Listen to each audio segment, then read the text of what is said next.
in assoluto con tutte le sue squadre, può fare un passo avanti con il suo Napoli verso la 7ª vittoria consecutiva in campionato, che aggiunta a quelle dello scorso anno porterebbe il Napoli a 12 successi, mai che è riuscito prima.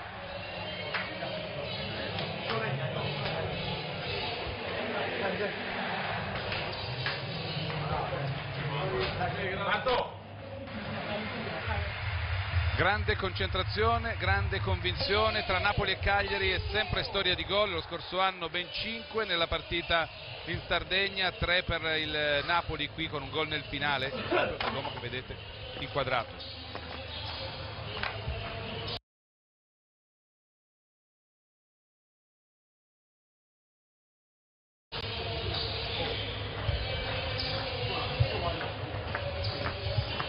Diede palla a Farias, per la precisione, che andò in gol. 3-1 per il Napoli, doppietta di Mertens, Insigne, gol di Farias su assist di João Pedro.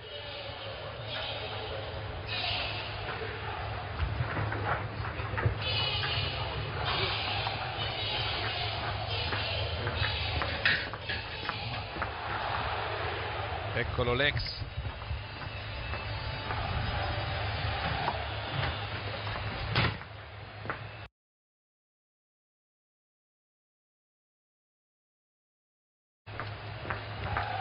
Sorride il Pavoloso, che ha scelto di allontanarsi da Napoli per tornare Pavoloso e non solo semplicemente Pavoletti. Vedremo se riuscirà nell'impresa non semplice in questo stadio per lui, che l'ultimo gol ha segnato in campionato il 25 ottobre 2016, mai in gol in campionato nel 2017, anno che sicuramente non è andato come si aspettava. Scelte di Sarri, Reina tra i pali, Isai, Albiol, Koulibaly, Goulam, Allan, Jorginho, Hamsik, Cagliacon, Mertens, Insigne. Qualcosa di già visto più volte è il Napoli, tolto Higuain di 2 anni fa. E d'altra parte Sarri ha nei suoi alfieri la titolarità. Oramai la squadra del Napoli si sa a memoria, non è semplice nel calcio moderno, ma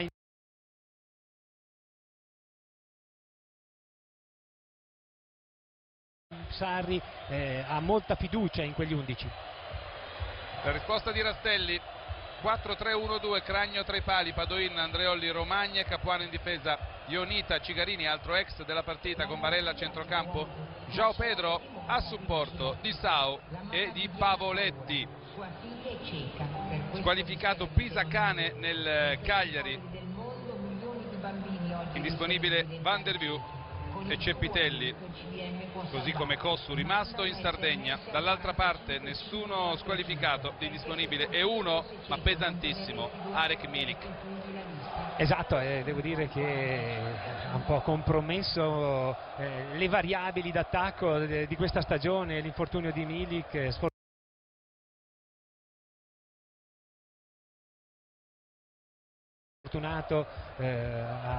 E anche Sarri credo sia un po' preoccupato per le dinamiche offensive in previsione appunto di una stagione dura e difficile come quella in Champions, e soprattutto anche con un Napoli che è in testa alla classifica, quindi ambizioso, un Napoli che vuole vincere quest'anno. Cagliacon si è proposto come falso 9, lui l'ha già fatto in passato, però Sarri non potrà lavorare su di lui, perché la bella notizia è che Cagliacon è stato convocato dalla nazionale spagnola e quindi però non sarà presente qui a Castelvolturno per lavorare. E allora resta un as che è giovanissimo però, ma ha le caratteristiche per fare quel ruolo. Abbiamo visto quest'estate il ritiro, sicuramente essere più interessanti, e poi il punto di domanda Leandrinho, altro giovane che potrebbe fare quel ruolo, ma è chiaro che poi questa maglia del Napoli pesa, e quindi per un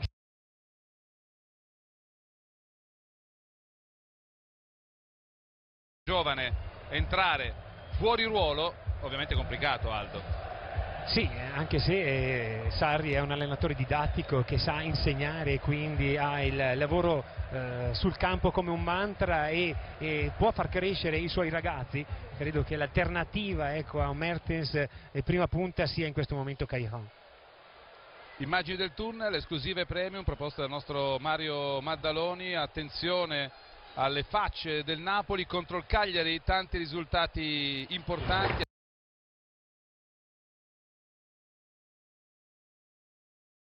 Ha vinto 9 delle ultime 12 gare, fra cui le ultime 3, nelle ultime 5 Napoli ha segnato almeno 3 gol, ricordavamo i 5 segnati a Cagliari lo scorso anno, sempre all'ora di pranzo, con un Mertens scatenato, 5 gol per lui nelle ultime 2 partite contro il Cagliari. D'altra parte c'è la voglia di Pavoletti, da scoprire, lo ha detto al nostro Miceli, se esulterà oppure no, ha detto se dovesse segnare lo scoprirete, noi siamo qui eventualmente a raccontarlo, vedere se questo Cagliari ha le carte in regola per dar fastidio al Napoli.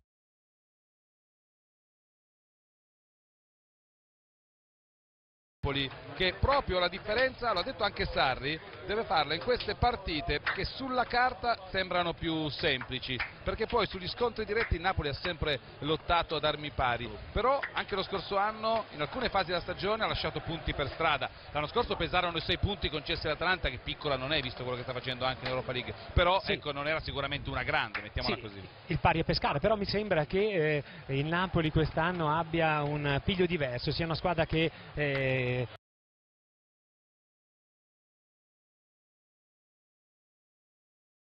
è maturata anche nella gestione dei 90 minuti, non sempre a pressione continua, ma cerca di interpretare al meglio certe condizioni di gara e anche nell'affrontare squadre come il Cagliari di quest'oggi, che sono sicuramente inferiori sotto il profilo tecnico. Credo ci sia in campo quest'anno una determinazione, una voglia di fare risultato e non solo di giocare bene. Pavoletti è rimasto, direi, in ottimi rapporti, hai visto, ha salutato tutti i giocatori del Napoli, 1-1.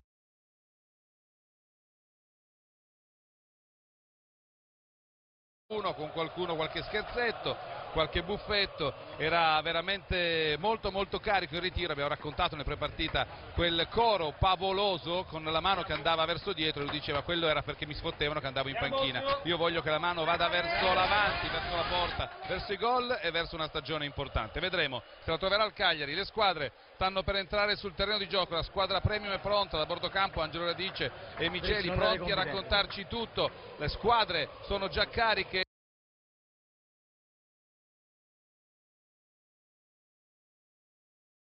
Lo stadio San Paolo è pieno, è abbastanza pieno, siamo sicuramente oltre i 40.000 spettatori, il clima è quello giusto per una sfida di pranzo tutta da godere.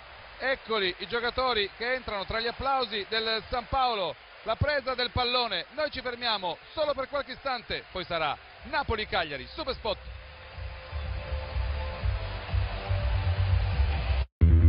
Ci puoi trovare in ogni angolo del mondo. Osserviamo, ascoltiamo, analizziamo, siamo dappertutto e vediamo tutto. Noi siamo membri del più grande gruppo di scommesse sportive online al mondo. Noi siamo membri di Bet365. Il gioco è vietato ai minori e può causare dipendenza patologica. Cosa rende la nuova Skoda Octavia ancora più speciale? Non soltanto il senso di sicurezza, ma tutta la tecnologia semplicemente da provare. Nuova Skoda Octavia a metano, da 18.900 euro. Skoda, simply clever. I volti dei protagonisti, l'inno della Serie A, ascoltiamolo.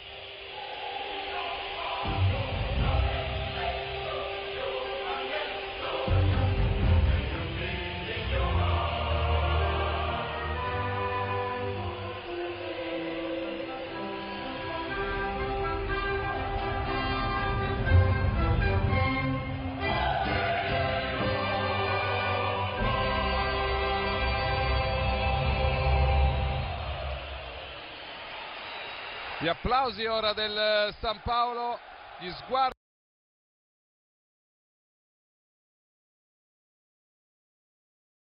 dei giocatori, la concentrazione, è quasi tutto pronto. Il Napoli dovrà dimostrare, come si diceva anche nel prepartita, di saper vincere, chiudere le partite in fretta, di non complicarsi la vita, perché è un Napoli che fatica a gestire il risultato. Sembra una di quelle macchine che può andare solo al massimo della potenza. Ma mi sembra che quest'anno però sia un po' diverso. Il Napoli è un Napoli che ragiona di più, un Napoli che cerca di interpretare al meglio anche i vari momenti della partita. Mi sembra una squadra che è maturata, ecco, sotto questo profilo. Avete visto l'arbitro?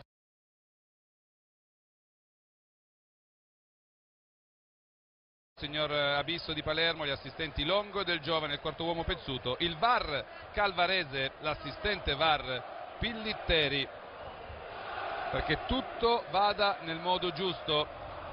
I due capitani, o perlomeno il capitano Hamsik, c'è, in attesa che arrivi anche Sau. Eccolo ora che arriva in zona Hamsik. Completo rosso per il Cagliari, tradizionale maglia azzurra e pantaloncini bianchi. Prima curiosità, tutti o quasi hanno subito approfittato di questi secondi per andare a bere, per andare a rinfrescarsi. È vero, Napoli e Cagliari forse sono le squadre più abituate a queste temperature, ma oggi fa veramente caldo.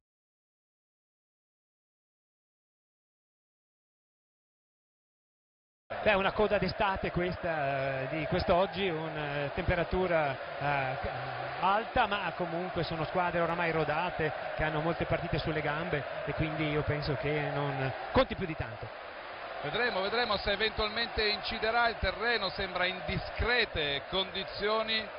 Il Napoli ha dimostrato di esserlo con i risultati: 22 gol in queste 6 partite tutte vinte, nessuno segna come il Napoli e bisogna andare tanto indietro. 2 volte solo nella storia della Serie A una squadra ha vinto le prime 6 giornate segnando più di 20 gol, tutte e 2 volte è successo al Milan, 50-51, 92-93.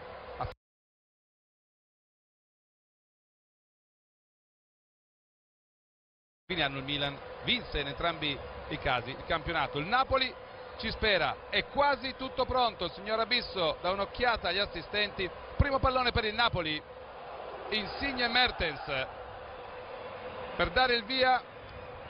Era al di là della linea Insigne, richiamato. Ora è tutto pronto, si comincia. Subito Napoli in possesso e subito pallone scoderato sugli esterni, zona Isai Cagliacon per Isai.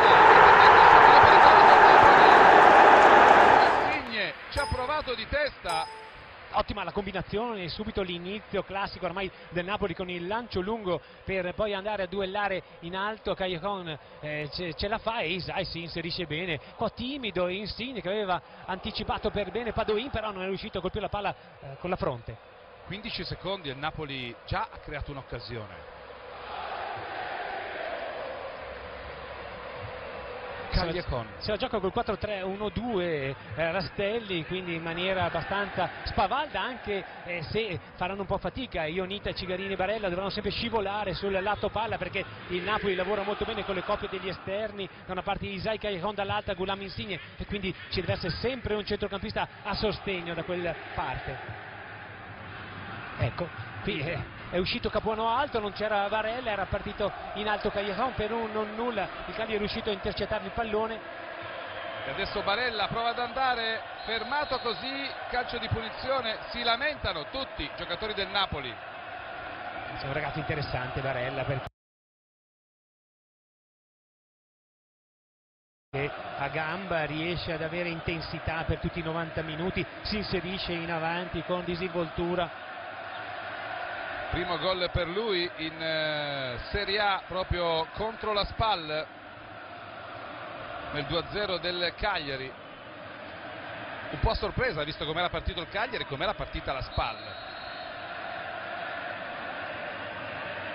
João Pedro lascia l'incombenza a Cigarini. Se forse c'è un errore qui, il Cagliari regala il pallone in avanti. Attenzione a Pavoletti, piede molto alto, colpisce Reina che va giù. Occasione adesso per il Cagliari, anche se il gioco è stato fermato. Sì, forse è partito un po' in ritardo Reina sull'intenzione. Ecco qua, Reina era a ridosso dell'area piccola, non ha accelerato però il fallo è nettissimo proprio. Alza la gamba Pavoletti, chiede scusa, si rende conto a quel punto di averla lo colpisce grossa sul gomito, quindi non c'è stato un problema serio per Reina, che come vedete è già in piedi.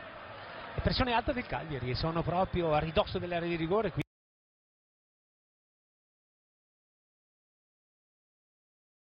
Calcia Reina dalla parte opposta a cercare Gulan, non ci riesce perché Ionita scala molto bene da quella parte. Alla persa però c'è Cagliacon, Jorginho, Koulibaly attaccato da Sau, c'è anche Pavoletti in pressione. Koulibaly cerca una giocata, la trova sugli esterni, Gulam, bello il pallone per Hamsik, l'idea per Insigne, c'è un po' di spazio in mezzo, Mertens prova ad accentrarsi, Insigne cerca lo spazio anche per la conclusione, era un assist probabilmente per Cagliari, fermato, non è finita, ancora Napoli, cerca spazio da quella parte, non è facile trovarlo Gulam, allora Hamsik, Mertens al limite, palla dentro per Hamsik, si sblocca il capitano dopo 3 minuti e 15 secondi, subito fortissimo parte Hamsik, 114 gol per lui con la maglia del Napoli, a un passo dalla storia, a un passo da Maradona. Da notare Mertens che esce dalla marcatura, stop perfetto con l'esterno a scappare dal marcatore, poi di esterno destro un passaggio filtrante e incredibile, si stacca e trova la palla, subito il pallone dentro sul movimento e regala ad Hamsik una possibilità che lo slovacco non si fa scappare, sul primo palo trafigge Cragno e non copre bene da quella parte il portiere del Cagliari, ne approfitta Hamsik. È arrivato anche il suo gol, mancava solo il suo gol, l'ultima rete in campionato lo scorso anno, l'ultima giornata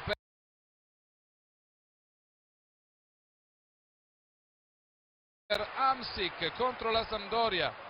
Quest'anno anche qualche polemica per qualche sostituzione di troppo, lui però sempre molto serio, molto convinto delle sue possibilità e non ci sono dubbi, giocatore straordinario. Per lui 463 presenze con il Napoli, solo Bruscolotti e Giuliano sono stati più presenti di lui con questa maglia, per lui 114 gol con il Napoli a 1 da Diego Armando Maradona, top scorer di sempre con 115 gol. Ma Napoli che gioca come sa, tutto veloce, tutto di prima, difficile ora per il Cagliari. Sì, e Mertens non è solamente un finalizzatore, ma è visto come collabori con la squadra, come sia così rapido per gli avversari nel gestire la palla e poi la lucidità, la freddezza nel regalare il pallone in maniera perfetta ai compagni. Ancora Napoli, qui il pallone è lungo, prova ad andare Gulam e non lo tiene in campo. Andiamo a bordo campo subito per capire di più di quello che succede laggiù dalle parti di Sarri, Angelo Radice. Sì, che ha esultato in maniera liberatoria, rabbiosa davvero, perché evidentemente capiva le difficoltà di Hamsik in questa stagione. È un gol questo che fa cominciare una nuova storia al Napoli appunto del capitano, e lui che ci ha sempre puntato, sicuramente molto felice di aver puntato su un giocatore che finalmente si è sbloccato. Importantissimo questo, importante come diceva anche Aldo Serena. Mertens nel 2017 per Mertens 27 gol e con questo 12 assist nelle 35 con questa partite giocate con il Napoli, numeri straordinari, 6 gol quest'anno, 4 assist con questo, è un uomo importante. E soprattutto anche in questo caso ha dato profondità alla manovra sul settore di sinistra, perché parte con i tempi giusti, ecco, è stato trovato così in maniera casuale questo ruolo da prima punta, ma devo dire che Mertens in questo Napoli si esalta in maniera incredibile, lui dà molto al Napoli e il Napoli dà molto con il gioco, con fraseggi corti che lui sa far benissimo. Gioco fermato per una pallonata in faccia violentissima per l'ex Cigarini al Napoli nella stagione 2009-2010 con 28 presenze in campionato e 2 gol, 29 in totale. Qui colpito e affondato, il direttore di gara ha fermato il gioco, verrà restituita palla, scodellata palla per il Napoli, rivediamo, pallonata piena sul tiro cross di Insigne. E staremo a vedere ora se il Cagliari saprà reagire. È una squadra che ha delle buone dinamiche offensive, anche una discreta qualità con João Pedro Sau, con appunto la forza fisica di Pavoletti, e quindi non è semplice però reagire al San Paolo solo dopo 4 minuti essere andati sotto. Si è ripreso Cigarini, adesso si cerca di capire cosa fare di quel pallone. Romagna lo restituisce al Napoli che riparte da Reina. Grande attenzione anche per il giovanissimo Romagna, giocatore cresciuto nella Juventus con Fabio Grosso, ha vinto anche un Viareggio, ha dimostrato tutta la sua qualità, 20 anni, seconda presenza in Serie A, la prima da titolare. E ha dimostrato adesso in scivolata un buon intervento in chiusura su Mertens, che era andato ad attaccare la profondità alle spalle appunto del giovane ex della Juve. Ciao Pedro Persao che ha preso un po' di metri a Koulibaly, che rientra però con precisione, foga ed efficacia. allarga il compasso spingendo molto con le caviglie. Qui Coliberi è riuscito a conquistare i metri che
Belarus won't be a factor for Arsenal. 9 of this team didn't even travel. Laurent Koscielny is out today with an Achilles injury, so Rob Holding sees his first action in the league since being substituted in that drubbing at Liverpool. One other change seems fit again, Alex Iwobi replacing the rather unlucky Mohamed El Neni. Mesut Ozil, we are told, is out with a knee injury, doesn't even make the bench. As for Brighton, well, they spring a few surprises here with striker Tomed Hemed starting a 3-game ban. Izzy Brown returns as an emergency striker. The highly rated winger Anthony Knockaert is left out with the Colombian Jose Izquierdo preferred. Left-back Marcus Suttner is dropped for the first time in the league, giving Gaeteng Bong a Premier League debut. And one good bit of news for Brighton, Glenn Murray is fit enough to make the bench. Martin Keown alongside me. Martin, you scored for Brighton earlier in your career. Probably the best goal of my career, so that's what Brighton will be hoping to do today. Brown playing really as a sort of fake number 9. Gross from midfield is a really good player, and they'd be encouraged by what West Bromwich Albion did here on Monday. Looked very, very dangerous on the counter-attack. That's the best hope for Brighton. I expect Arsenal to be really strong here this afternoon. Winning friends and influencing people in Arsenal these days. Alexander Lacazette, the first Arsenal player since Brian Marwood in 1988 to score in his first 3 home league games. Rather different up front for Brighton, where Izzy Brown, who's normally a creative midfield player, has to step in today with Tomed Hemed's suspension. 21 years to the day since Arsene Wenger was appointed Arsenal manager. Chris Hughton, who played in 12 North London derbies in his time with Tottenham Hotspur.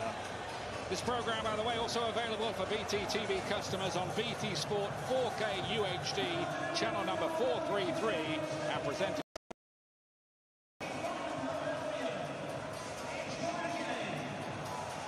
Kevin Friend is the referee, his 3rd Premier League game of the season.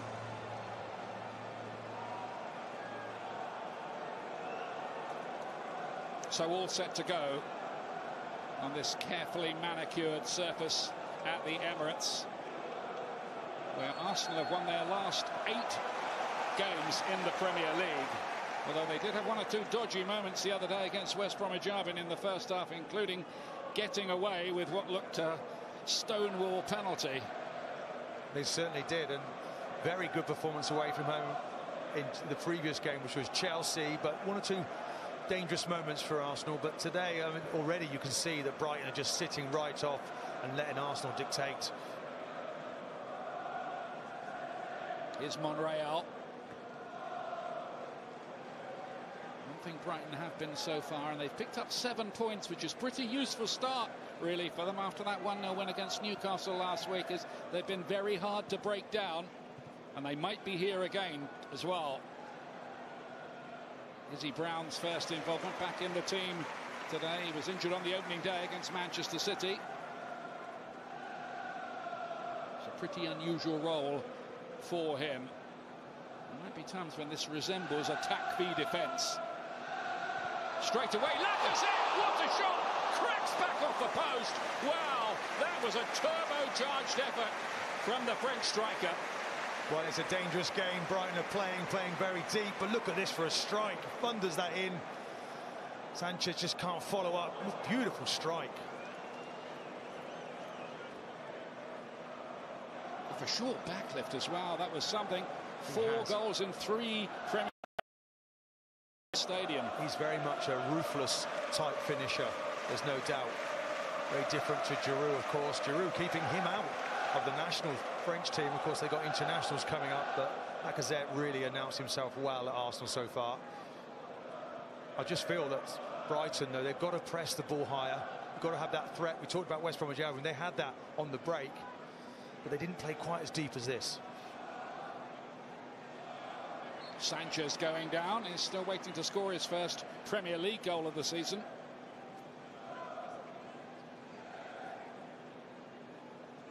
Just gets caught there, doesn't he? They're very much aware of Sanchez and what he can do.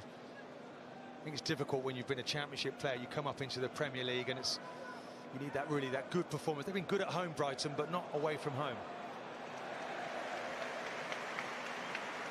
Too long for Bellerin, that one. This is worth another look. This is some hit from Alexander Lacazette. Well, it's the confidence as well. He's a long way out. Why not try one? Can't stop scoring here. I think that post is still shaking.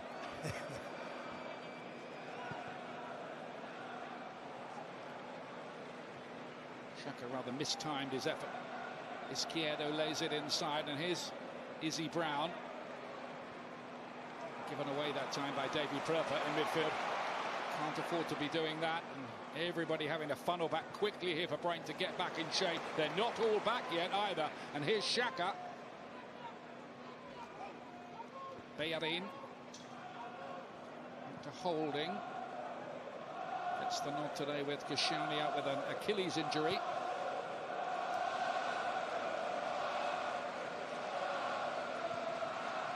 Is Aaron Ramsey.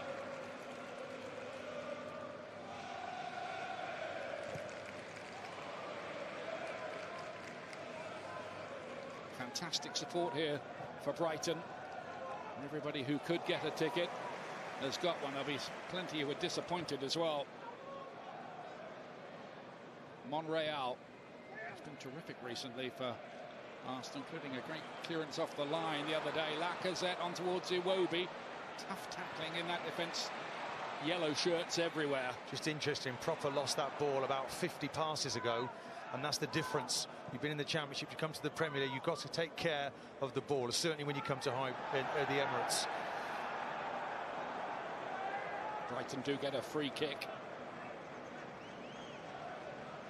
Mustafi there, playing in the central role. He played 8-9 different combinations in that back three, and Mustafi looks more comfortable certainly in the middle.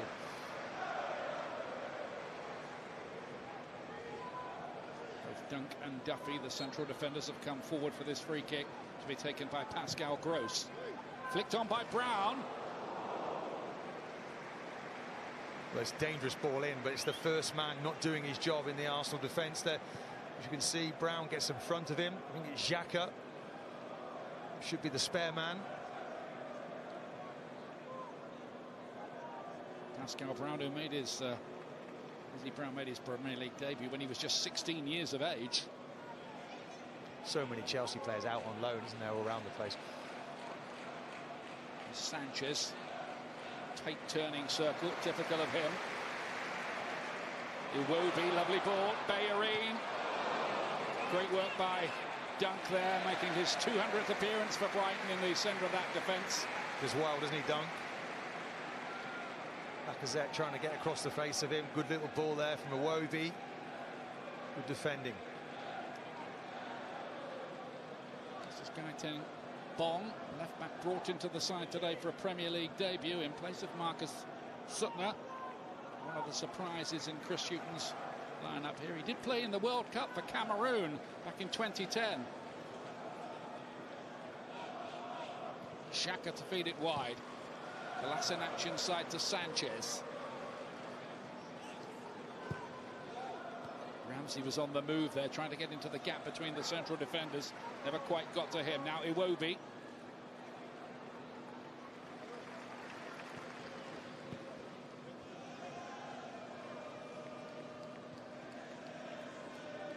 Arsenal unbeaten in their last 31 games against newly promoted sides. Xhaka invited to shoot and does so, charged down by Dale Stephens.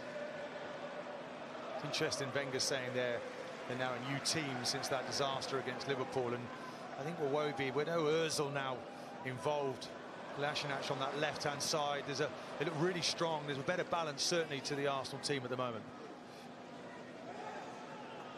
Sanchez, not frightened to have a pop from long range, clearly. Expect the keeper to save that. He's just testing him. Giving him lots of space there. It's the Australian Matt Ryan behind it. Do have Tim Krul on the books now, but Ryan remains the #1. Snappy with the header forward.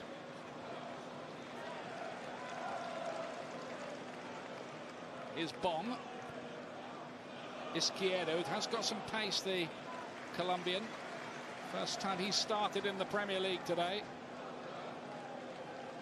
Not seen much of him in possession. He's about doing a job for his team, getting back into shape. Definitely got pace. Too long from Ramsey. Ramsey as a player now is going to get a lot more of a pivotal role now that Ozil doesn't play. Martin, how does a noon kickoff affect the players' preparations? You've got to be up with the lark, haven't you? Well, you certainly have, and abiding memories of going into the canteen.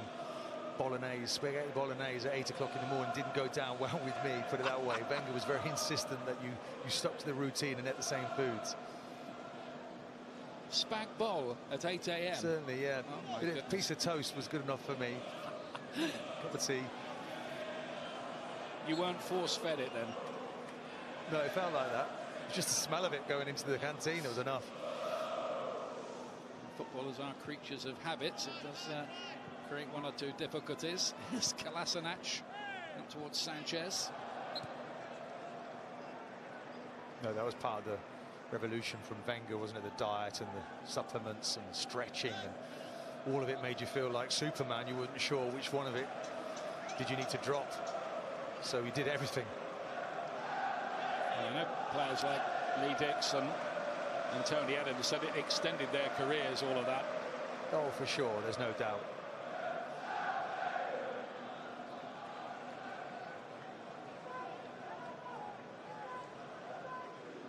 It's Ramsey.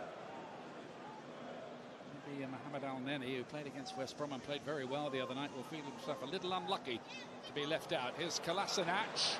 Won't get to that one. He's become a bit of a cult hero already with the Arsenal supporters. It's because he's a man in the team. There's a determination in his play, and maybe it's the hallmark of all the new signings that are going to come now, a bit tougher. But he won't give up on this. Slips at the end of it, but he's a willing runner. So he's been pretty sure-footed as an Arsenal player until that moment. Yes. Scored on his debut in the Community Shield against Chelsea as well.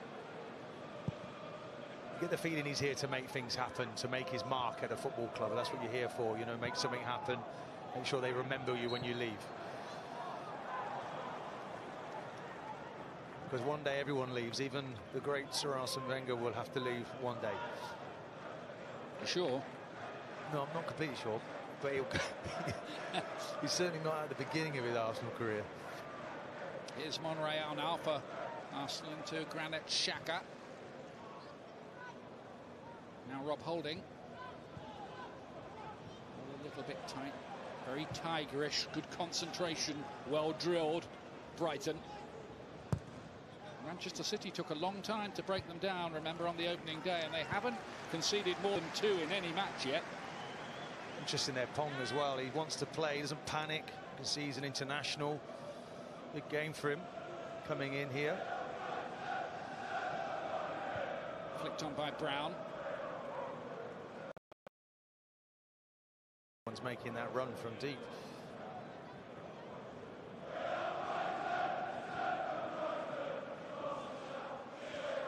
Brighton fans making plenty of noise, all in their blue and white striped shirts, though the team are wearing a change strip today, presumably for commercial reasons. There's no clash. It's the way the game is these days, I'm afraid. Expensive for the fans.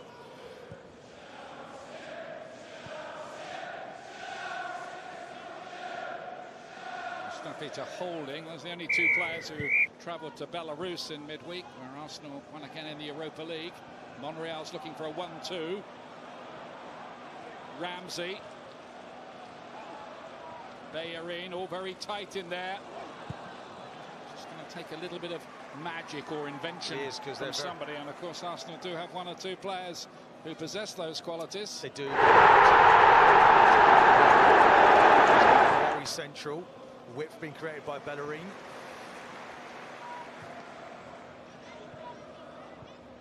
Iwobi looking to change the pace of the attack. Oh, it's gone straight back to Iwobi. They didn't get it clear that time. Oh, and Iwobi with the final effort. Nice intricate football there. Iwobi just needs a little bit more on the finish.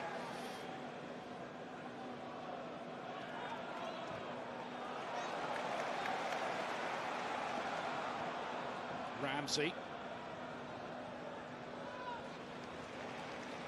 Here's Davy Pröpper. From PSV Eindhoven. He played in the Champions League for them, including a win over Manchester United. And he's currently in the Netherlands side as well. They use him a bit further forward as a number 10. He was preferred to Wesley Sneijder for the last game and scored 2. Well, it's about getting quality players into the group, isn't it? Slowly but surely for Chrissy Houghton. He's one of them.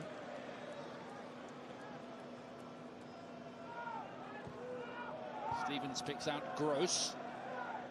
Here's Bong.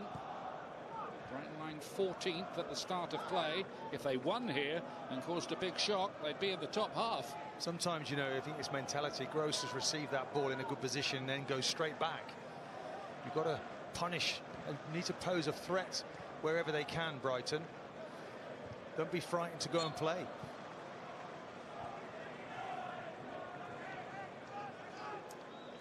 Chris Hughton scored and got sent off in his dozen North London derbies, playing for Tottenham Hotspur, and of course he has managed a newly promoted side to victory here, Newcastle, 7 years ago when Andy Carroll got the winner. That was the last time Arsenal lost to a newly promoted side.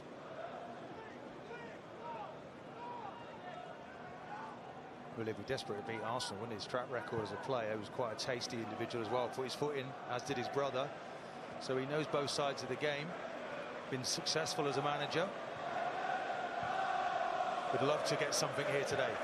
Yeah, he's nearly up to 100 Premier League games now, Chris Hughton, as the boss.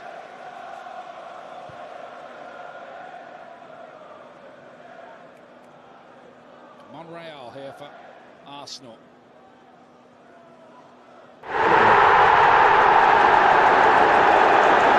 We'll see little staging posts along the way in their battle here to preserve the point they started with. Is Iwobi. Ramsey has come out to Bellerin. Lacazette now. Challenged by Bong.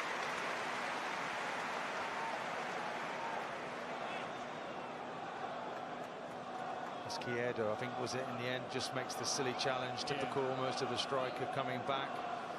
They're all doing a manful job though defensively. They're packing that midfield, making it difficult for Arsenal.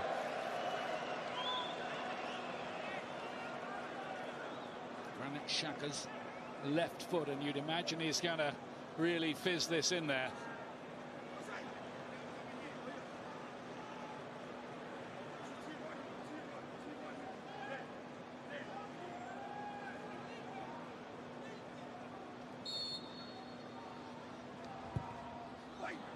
Xhaka. Mustafi off the line. Brilliant piece of work. Still not away. Now it's in. And it's Nacho Monreal has got the goal. Arsenal get the breakthrough. Brighton are complaining about something here. Wondering if the ball had gone out of play in that incident. Well, it's a great finish in the end, isn't it? Great ball in, goes to the back post. Lacazette keeps it live. Good shot there from Mustafi. Bellerin following up nicely, and in the end it's Monreal up his right foot. It's all defenders getting in there. Well, looked like he just stayed in place. Yes. What Brian were complaining about. It was Duffy who got it off the line, and Monreal with only his second Premier League goal for Arsenal, who breaks the deadlock. Yeah. Tidy finish, sorts it out quickly, hits it low and into the back of the net.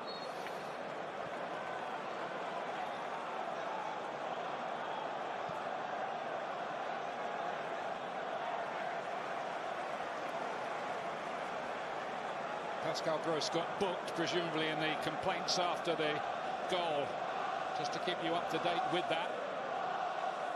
Exactly what Arsenal needed, and that's turned up the volume here. Certainly, I mean, they'd have been looking for 6 points at the beginning of the week. Wenger would be happy. International break coming up. They want to get a few more, though. It's Monreal again. Just inviting the pressure on Brighton. Bellerin. Oh, that's really good work that time by Shane Duffy. Does really well there because he has to concentrate, Duffy. That ball goes over his head. He has to tuck back in, look at him looking around him, and he gets the necessary clearance. Good ball in from Bellerin. He's actually improving that area of his game, Bellerin. Looking for the little flick on the near post, nothing doing that time. So will that change Brighton's mentality at all? Just confirmation of the yellow card for Pascal Gross. Izquierdo has come into the team, giving away a silly free kick there, which won't please his manager. Stevens, who's taken the eye. Premier League, now that he's getting the wider audience. The first involvement here for Solly March. Prepper was attacking the near post. Mustafi got it away. Well, that's better straight away. Different mentality. Proper there, knocks it wide, and look at him. He's on his bike. He runs to that near post, and he very nearly gets there.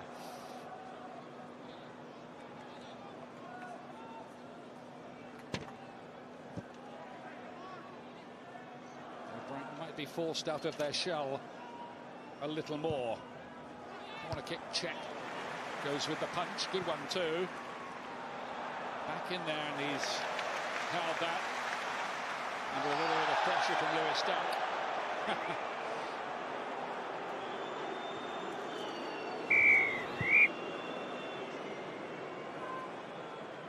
Two good balls in there. Nobody at the near post for Arsenal. I think Brighton have identified they're whipping those balls in. I'd be interested in the next one, if they get another one, of course. If Sanchez. That goal by Monreal is first in the Premier League, only his second ever. The other one against Swansea back in 2013.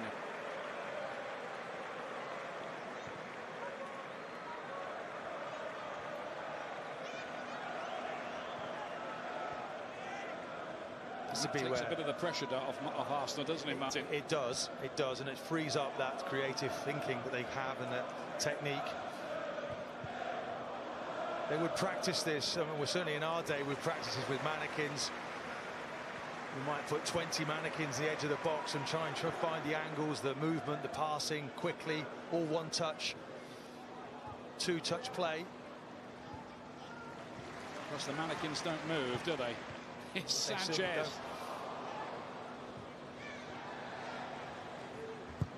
Really having to man the barricades back there a little bit. Gross got that away, but not very far, and here comes the next attack. They just can't get out, Brighton.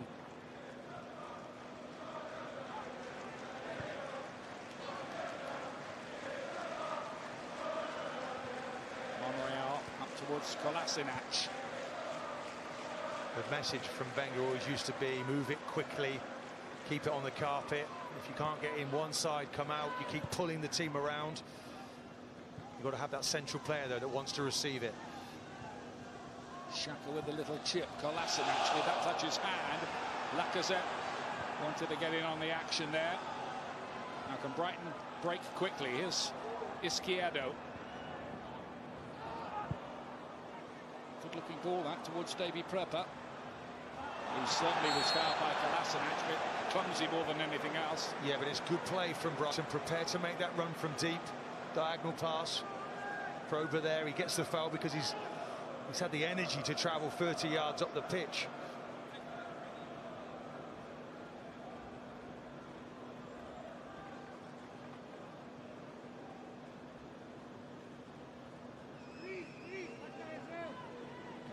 Who won 4 titles with Chelsea. Can he add to that with Arsenal, I wonder?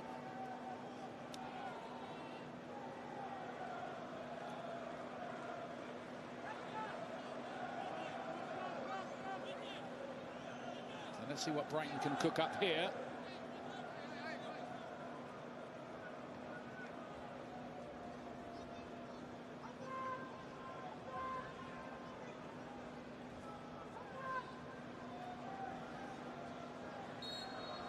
Looks like Gross is going to be the one to hit it. No, they've tried something else, and then whoa, off the post, Solly March, and another chance on the rebound too for Dunk. But what a hit that it was from Solly March. Well, it's great improvisation. Everyone's waiting for it to go to the far post, and he just spins off and thumps it. He's got time and space, great technique. Really unlucky there from Brighton. Clever, wasn't it? Worked on that on the training pitch. I've got to say, great free kick routine, Martin, wasn't it? Very good, very impressed. Caught Arsenal napping for sure. We were looking at it, and Dunk's at the far post with Bellerin. It's a real mismatch there. If it had come in far post, they'd have still been favourite, but that was really good improvisation. Very clever. On the rebound, the ball came quickly to Lewis Dunk. It was a pretty fair opportunity there as well. Tough one, though, to guide that back in.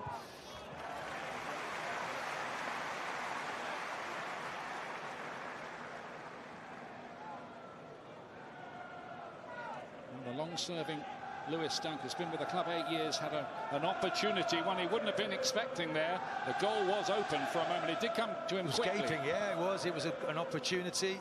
On another day, he puts that in. I think he was as surprised as the Arsenal defence that ball came off the post. March has got a lot of space out there. It's beautifully found. Pröper. Then Bruno with the cross in towards Brown. Check with his fingertips. This is good from Brighton. They're really coming back here. Izquierdo, and it's held this time. Again, though, it's a midfield player prepared to break, which causes Arsenal the problem.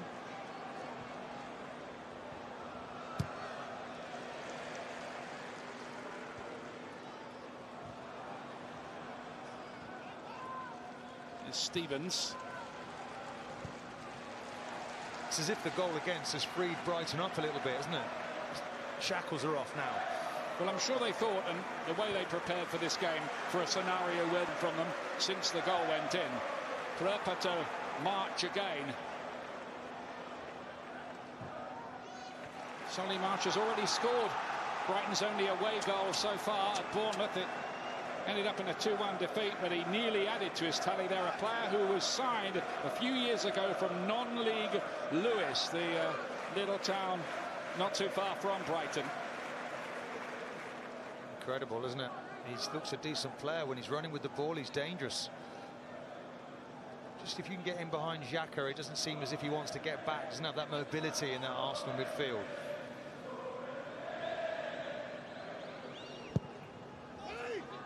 Comes the corner kick, attacked by Duffy.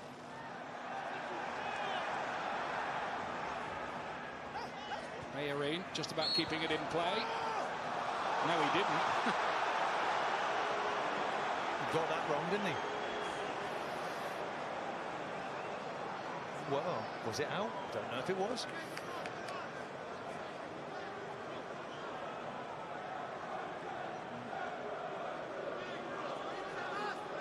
Maybe just controversial moment there. Could be. Could be if something comes of this.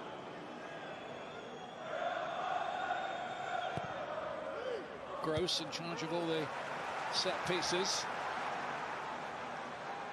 It's been a good response from Brighton since they conceded, but Bong hammers that into touch. Well, let's check this effort. Both posts have been hit in this game, once by Lacazette and then this from March. Yeah, and Donk there trying to, a bit flat-footed when it comes back to him, but great hit initially.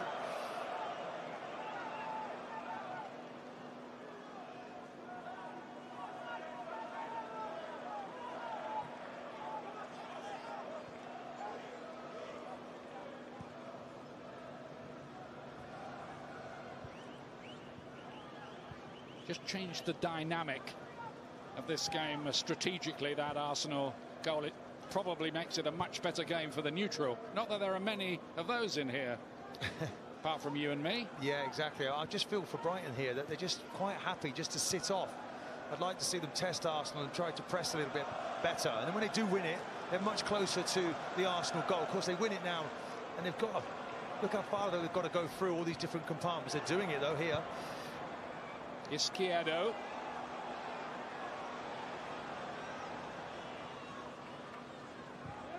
third in the team today too.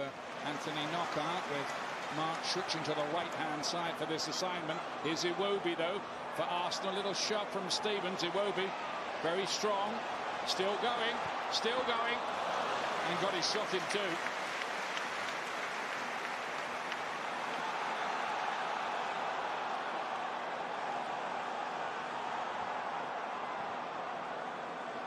Izquierdo again, invited to shoot, and it's one he won't really want to see again. Don't forget, on Friday we'll have the UEFA Under-21 qualifier, England playing Scotland, 7:30 BT Sport 1 HD, and on Saturday Chelsea ladies against Liverpool ladies.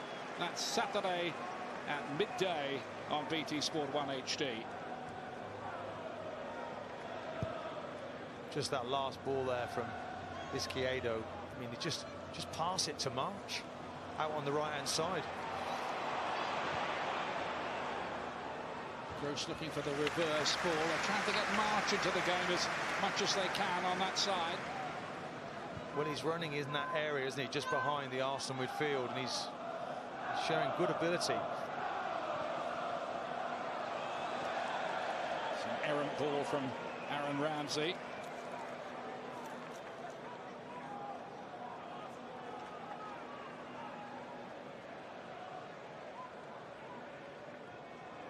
"21 years, a very, very long time." It's his 797th Premier League game in charge of Arsenal, and all being well, he will overtake Sir Alex Ferguson's record of 810 sometime around the turn of the year.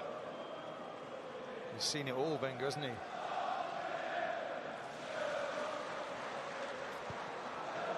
Ryan was just put under a little bit of pressure there, holding to play it back in again. It's given away by Dunk, and he was strong enough to get it back again, but a free kick's been given here, some 25 yards out, central to. Yeah, it's a throw in, and actually that's the keeper has put the keeper under all sorts of pressure. Good header from Holding. Lacazette there coming back on side. It's a silly free kick to give away. I feel certain that Sanchez will want to take this on.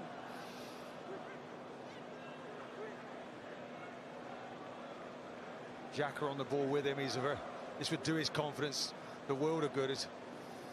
Somehow Phil Sanchez though will want to take it. It's a good angle for the left foot though, isn't it?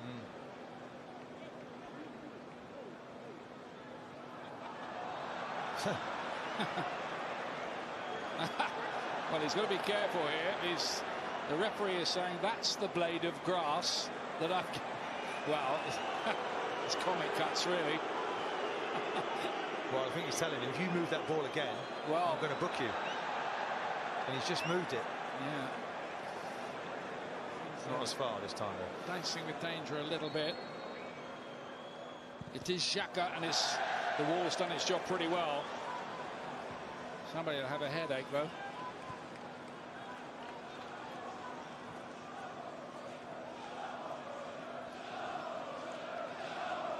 There's the goal scorer Monreal to Ramsey. Stan Lacazette's gone wide.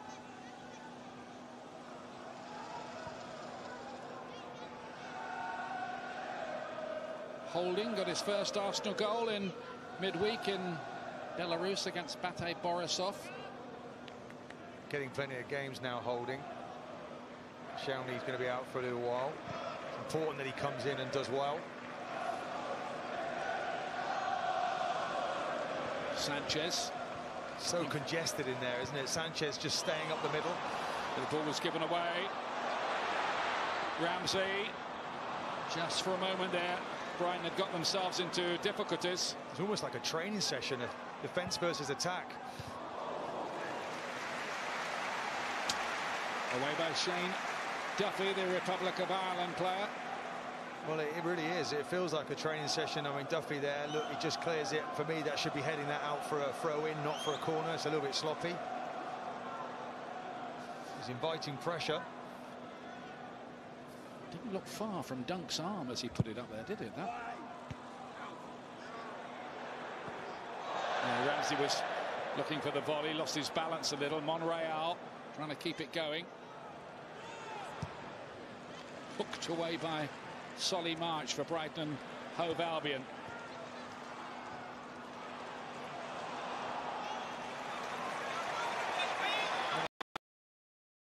The pitch though, and Dunk put under pressure. Lacazette, and he doesn't make Brighton play. Well, they really had their finger on the self-destruct button there. Certainly did. Sloppy pass in there at the back. We talked about him being ruthless. I think he needs to be a lot more ruthless for that finish. Too close to the keeper.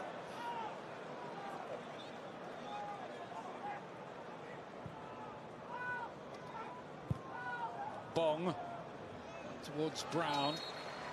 I do have Glenn Murray back from his ankle injury on the bench. He's obviously fit not to do 90 minutes here, but we might see him later. Just a sloppy ball, isn't it, to Dunk? Can do nothing about it. Good movement from Sanchez. There's just not enough in the shot. Very timid effort. Very relieved Pascal Gross, who gave the ball away in the first place. Comes out to Stevens.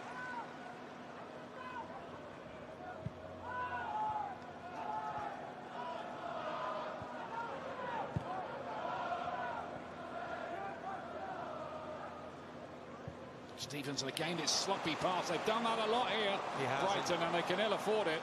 But he had a ball that he could have played to Brown earlier and he ignored it. That will drive Chris Hughton mad. It's hard enough without that. Bong. It's come out to Izquierdo here. Great block, holding. Now Iwobi.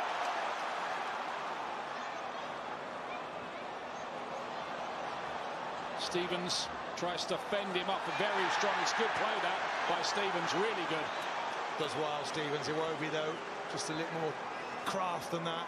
Tries to take him on for pace. Didn't have enough. Stevens does well.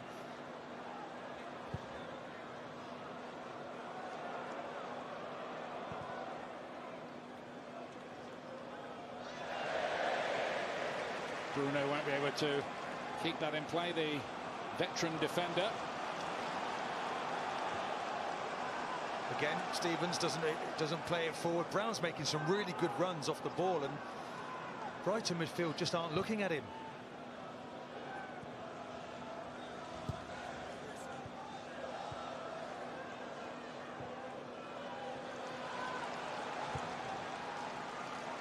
Brighton playing their way out quite nicely back in the top flight for the first time since they were relegated in 1983, the year they were in that famous FA Cup final. Jimmy Miller in charge against Manchester United.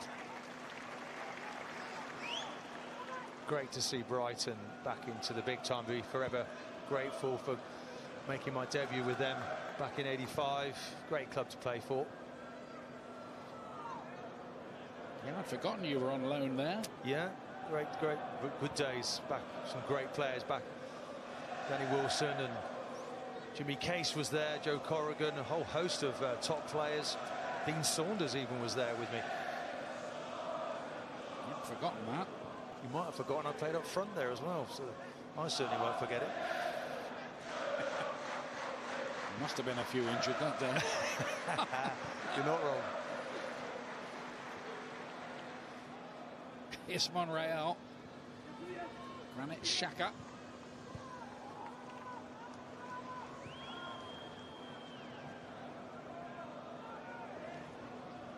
Rob Holding. He's got to move the ball quicker. It's very pedestrian at the moment. Not an awful lot of movement going on ahead of him either. Kolasinac. Mustafi nearly left for Inter Milan in the transfer window. Seemed to want to get away at that period, but he's back in the side there now. Ramsey. Ooh. Did that go out of play? Well, there's another tight line call. Breaks on here. Gross up towards Prapa. Now Izzy Brown. March.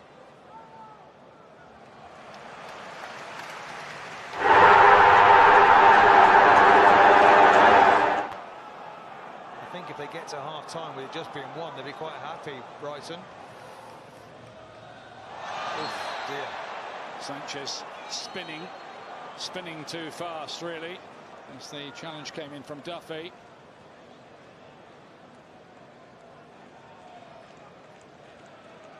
He's caught him quite badly here. Sanchez. Going to be yellow, yeah. If you look, it's the speed of change of direction. Look at him. He just gets really clumped there.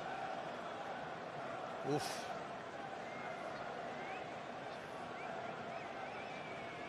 He's lightning quick, Sanchez. It's like ABS brakes when he stops and he turns in a flash. He goes in a different direction. He was just too sharp there, really, rather than any malice from the defender. Looked like that anyway.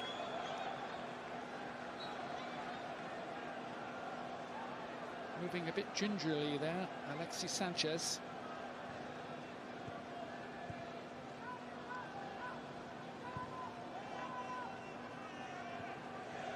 Now Rob Holding.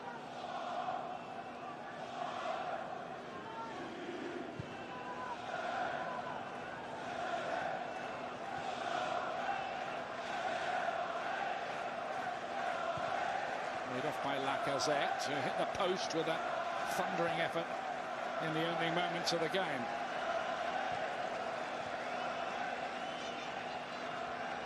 Sanchez is obviously okay again. Xhaka, It's in not the on, eye is it? of a needle. No, ball wasn't on. Arsenal, of course, need to be patient, but they need to move it quicker. So many of the Arsenal players want to play in that sort of number 10 role. Don't forget, in a couple of weeks' time after the international break, we'll be back. BT Sport score 2:30 Saturday afternoon. That'll be followed by Watford against Arsenal from 5 o'clock. And as usual, all the hot debate on Premier League tonight, right after the game. It's after the international break, the 14th of October. Gross, nicely done to Gaëtan Bong. Just took a bit too long to get his cross away. Xhaka got the challenge in. He did, he took so long, he took an age. It was great play there from Gross. Puts him in and he's got to whip that ball across the Arsenal goal.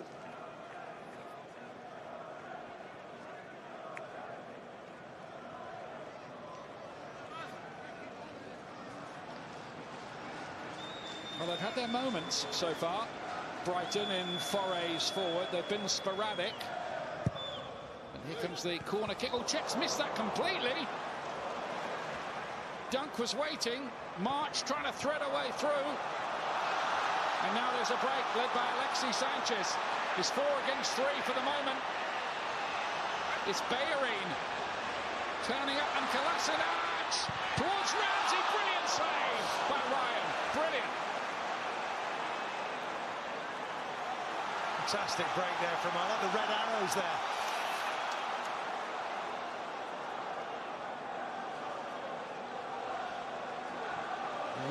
Really good effort by Matt Ryan to save that one, and then it's wide by Granit Xhaka, but he's kept it to 1, the Australian goalkeeper.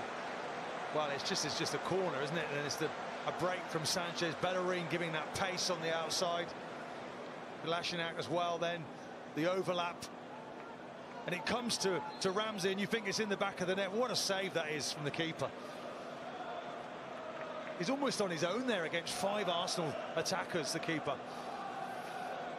Should score there.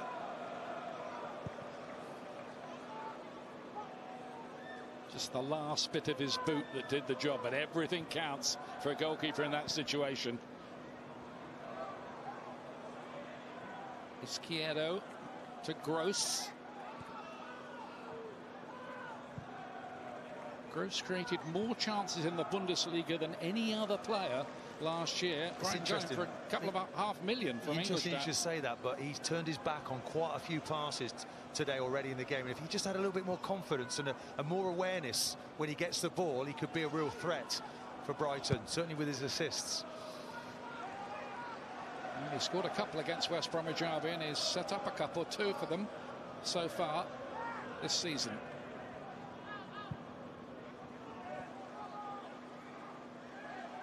Is Bong.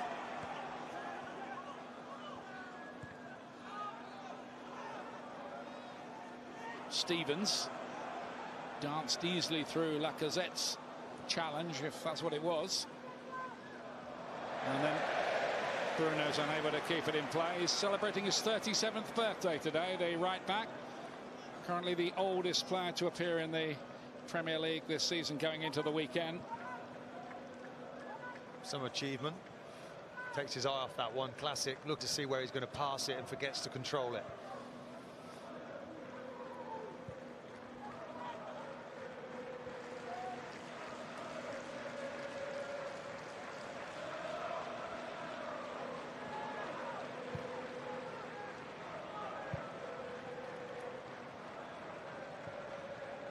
Sanchez.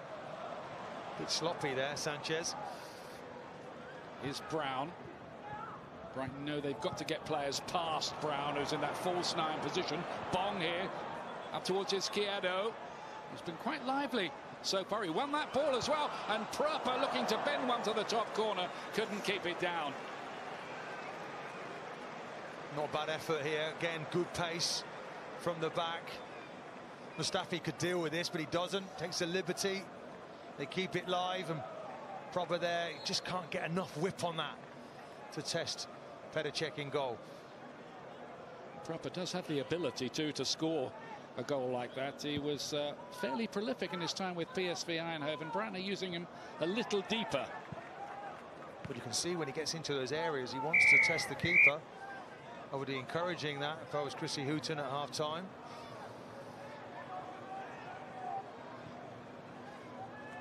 Good little spell here for Brighton.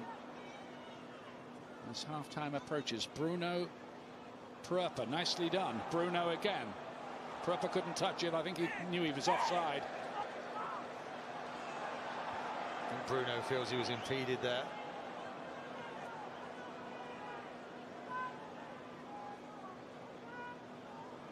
A fascinating character who insists on going to bed at 9 o'clock every night, not looking at any screens before, and swears that brown pasta is a vital part of your diet. Well, there you go. Plenty of sleep is always the answer, isn't it? Used to get 3 hours in myself every Friday afternoon. It was years ago. It was 9 o'clock the next morning for some players. Well, interesting.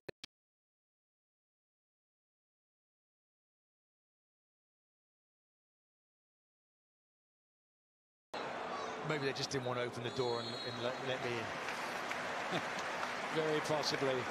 Well, the game started explosively. Alexander Lacazette, fantastic long-range effort against the post. Solly March did the same for Brighton a little bit later on in the game. Great effort, unlucky with that one. A wonderful save from Matt Ryan, but only one has gone in so far. And it was Nacho Monreal with only his 2nd Premier League goal ever that gives Arsenal the lead at half-time. The score here, Jake and the boys with some analysis in a moment, but half-time here then is Arsenal 1, Brighton and Hove Albion 0.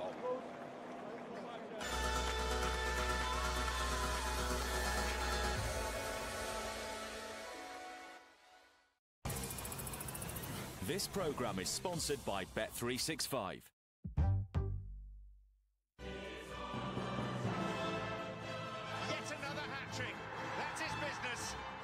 De Bruyne, beautiful strike.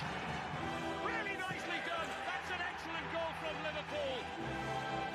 As good as it gets on the Continental Road. Brilliant in Brussels. Manchester United are running riot. What a start to the Champions League campaign. You can find us in every corner of the world, watching, listening, analysing. We are everywhere. And we see everything. We are members of the world's favourite online sports betting company. And we gamble responsibly at Bet365. We're driven by something different. An ethical approach to banking shaped by real people, our customers. We ask them what sort of bank we should be. Their voices still guide what we do. The Cooperative Bank care about the things I do. Make sure money's put to good use. And campaign for what's right. This is the Cooperative Bank's ethical policy. Thank you for helping us make a difference for 25 years. They say home is where the heart is, but you can't always be there. With my invention, the Ring Video Doorbell, you're always home. We're home. Hey, how was school? It was all right. Good. Hey, do you fancy a takeaway later? Ring lets you see and speak to whoever's at your door from anywhere. And Ring's two-way talk and HD video keep you connected to your home like never before. With Ring, you're always home. Available at ring.com and select retailers.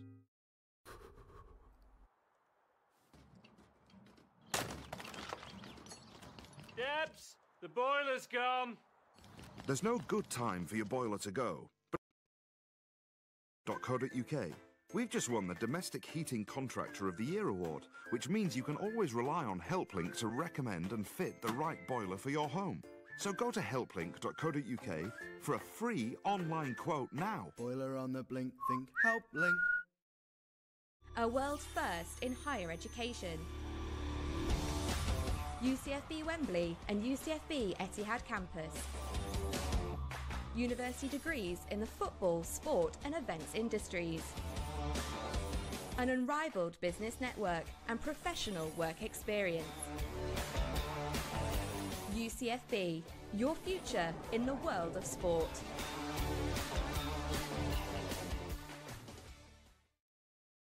You want to strike fear in the Nazis? You want to cause some real havoc? Well, then you come to the right woman.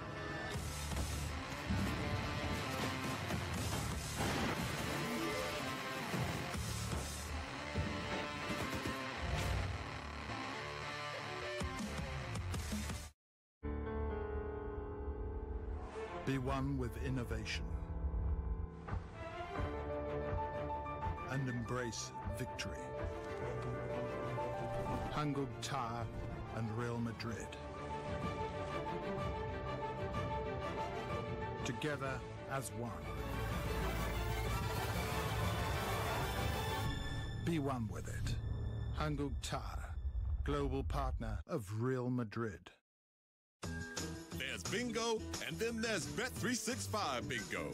We have all the games you love, including Rainbow Riches, Guilty Pleasures, and Deal or No Deal. Be part of our fun-loving community, and you could win cash prizes, experiences, or even a holiday. Bet365bingo.com, a whole world of fun. Please gamble responsibly. Hello, Grandpa. Hello, most beautiful girl. This is Buddy. Buddy?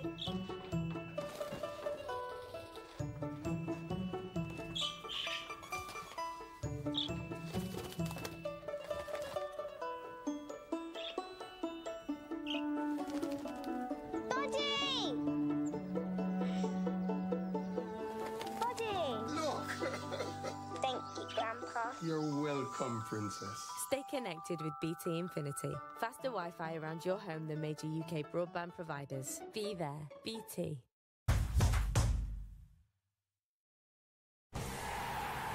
This programme is sponsored by Bet365.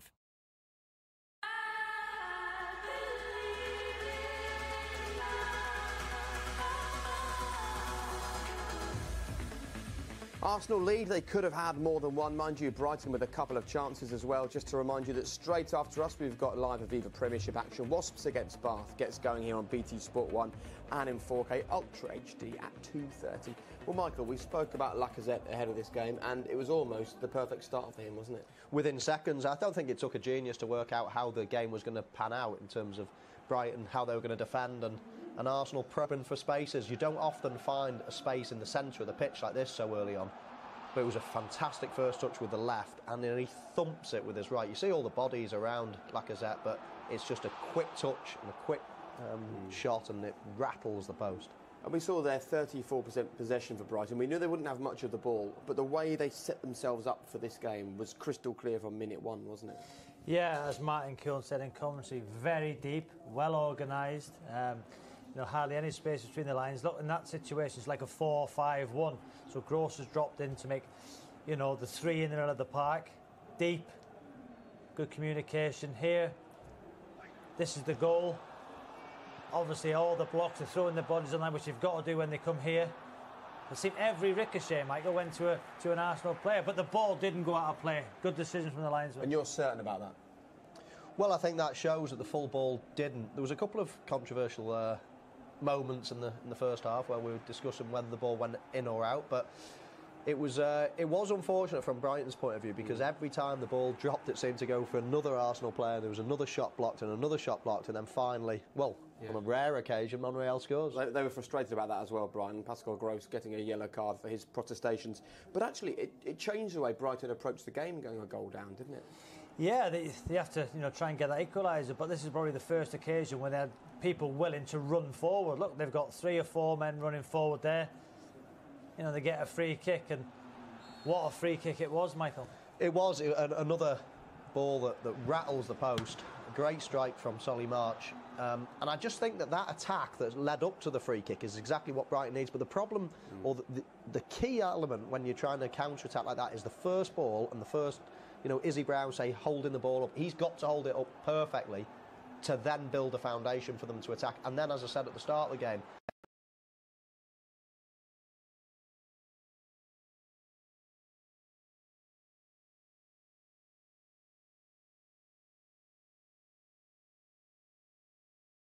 to something if they're going to score. But Brighton certainly opened up a little bit after the goal. And this is the danger for Brighton when they go forwards. Yeah, end up in a fantastic save, but I'm not sure how many seconds it was. Martin commented said like the red arrows. Look at them breaking. Look at the amount of bodies getting forward. And you've got to say, Bong done actually quite well to hold him up at the start. Good overlap. And Ramsey's moving there, Michael, just to peel off onto the penalty spot with his left foot. It's a great save. I thought it was a great counter-attack, because every decision that Arsenal players made was the right decision. Yeah. There was a great overlap, because sometimes when you're counter-attacking, you're told to defend the centre of the pitch, defend the goal, force them wide. I think Brighton defended it well, but Arsenal picked their way through good and created a good chance. Thank you, gents.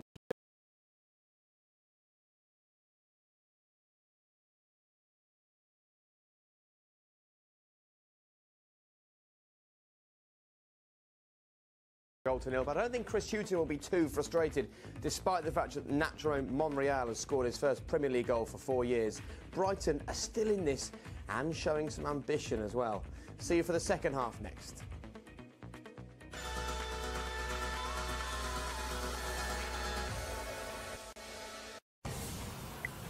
This programme is sponsored by Bet365.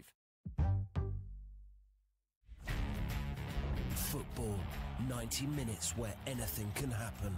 You can watch it and you can get involved in it with the latest Coral action.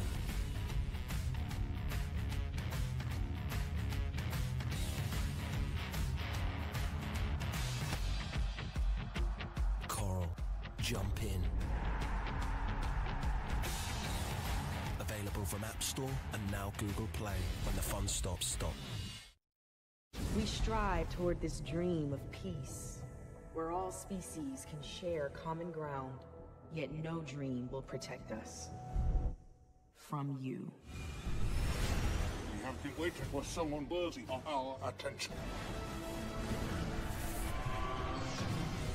You know what we need to do? We need to win. That's the spirit.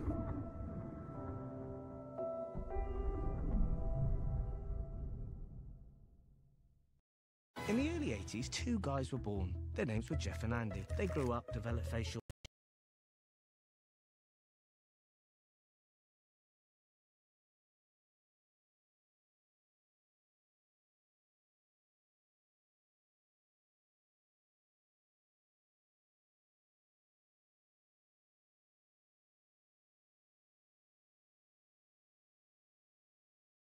buying. Spider is no energy.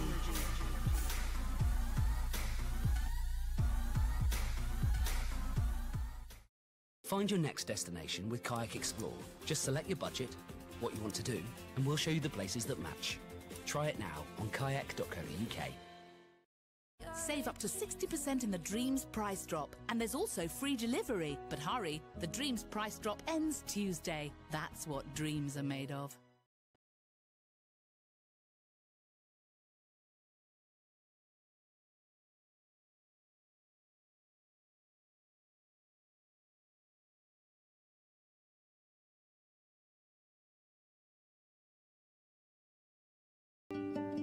For plans.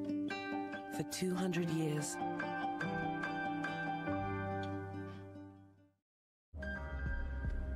He's got the cash. He's got a condo.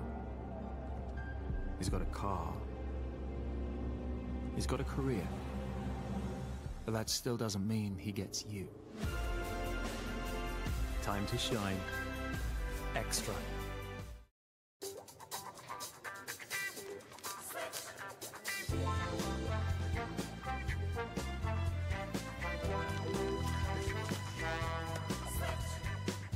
Switching personal and business current accounts has never been easier. Over 3 million people have moved bank accounts with the current account switch service. Members of the Federation, we do not desire to know you, but you will know us. Captain, incoming!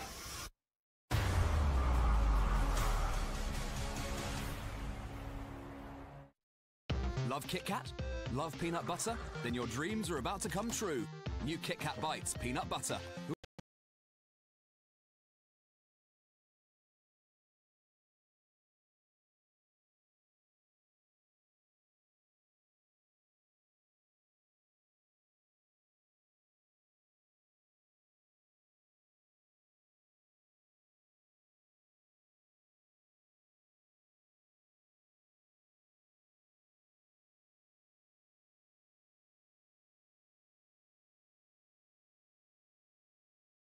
However you break, have a break, have a Kit Kat. Well, Captain Hugcore before he lost his hand. Got it. Captain Two Hands. Have you ever met anyone with the surname Two Hands? He'd have been Captain No Hook. Have you dyed your hair again? I think I've done him a favour. What was the question again?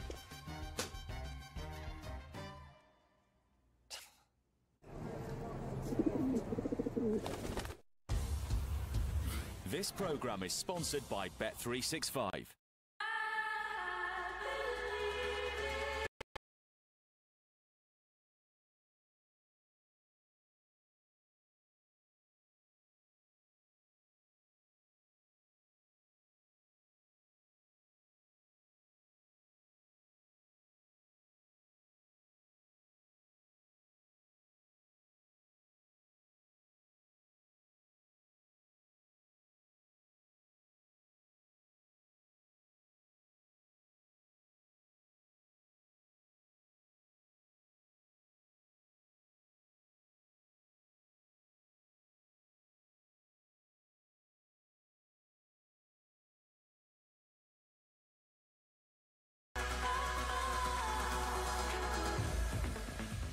Well, it was an early start for the Arsenal.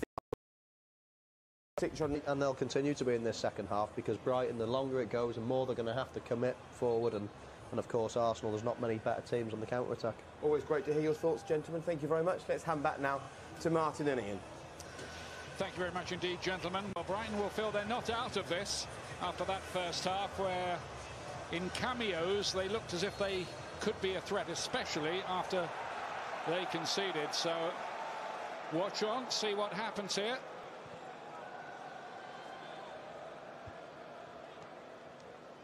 Here's Brown. Be nice to see Brighton play with a little bit more confidence, a bit more purpose, test Arsenal.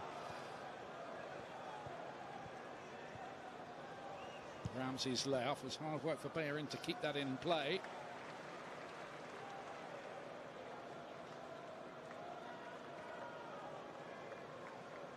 Stone-faced Steve Bold, who you know well, of course, alongside Arsene Wenger. Good puff of the cheeks there from Wenger. He wants to see his team be perfect.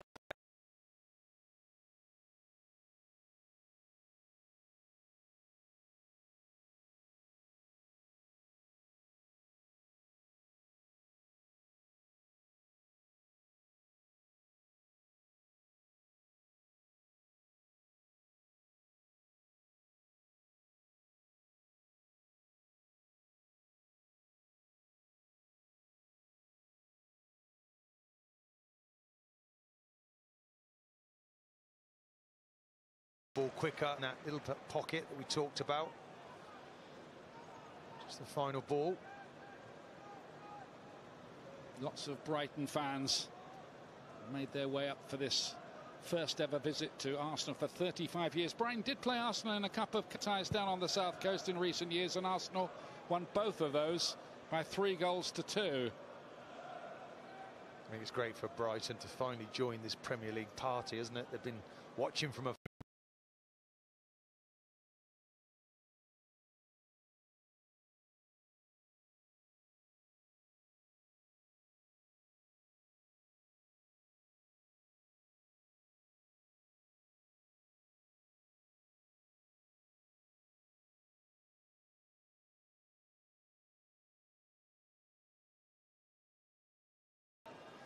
for so long. In their fourth day, 20 years ago. Incredible.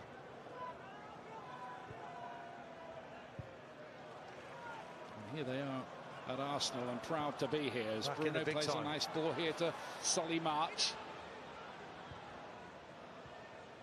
Gross was looking to turn that into the path of Izquierdo. He's tried to lift that, and he really should just let that run across to his left foot and then plant it out wide. They had a man over there.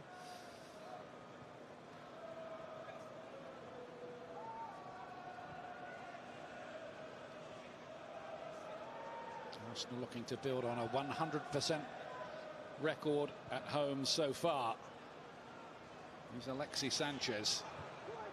Lacazette, wonderful block there by Duffy.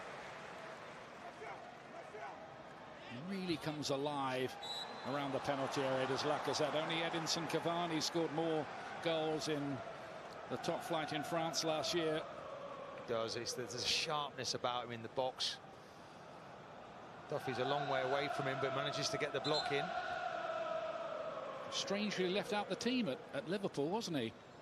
Well, you just look there and you think he's the guy, he's the saviour, he's been brought into the club, and then he was sitting on the bench. When he did come on, he came on as a wide left winger, so he's very much the striker. He's gonna hit it really quickly. So if you're playing against him, you've got to get tight.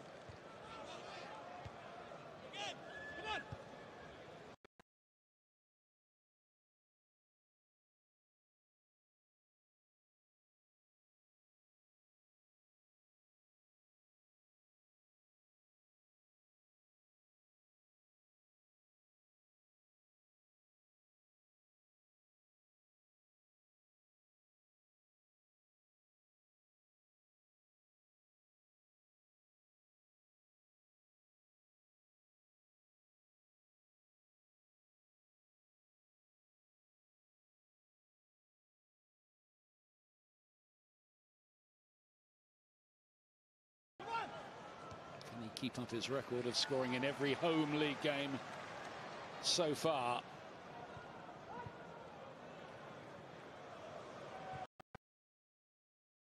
If things had worked out a bit different, he might have been playing for Manchester City at Stamford Bridge last night. Move collapsing around the deadline. I'm not sure they needed him. They were that good. Yeah, it didn't look like it. Got one or two, haven't they? Certainly. Arsenal starting the day 9 points behind Manchester City and Manchester United, which they can, of course, cut to 6. Win here would put them level with Chelsea, who are in 4th place. So they have made up some ground since that atrocious display at Liverpool. They want to get a second goal here, though, because the way they're set up, it's better second half. I think Iwobi's staying slightly wider. Ramsey goes so high in the midfield, he leaves Xhaka all alone, so the counter-attack's on for Brighton. Certainly part of their game plan. Ramsey there, got the sandwich up just to lift that into the space. Bruno had to give away the corner. Yeah, Sanchez looks like he's in the mood second half. He's involved in everything for Arsenal.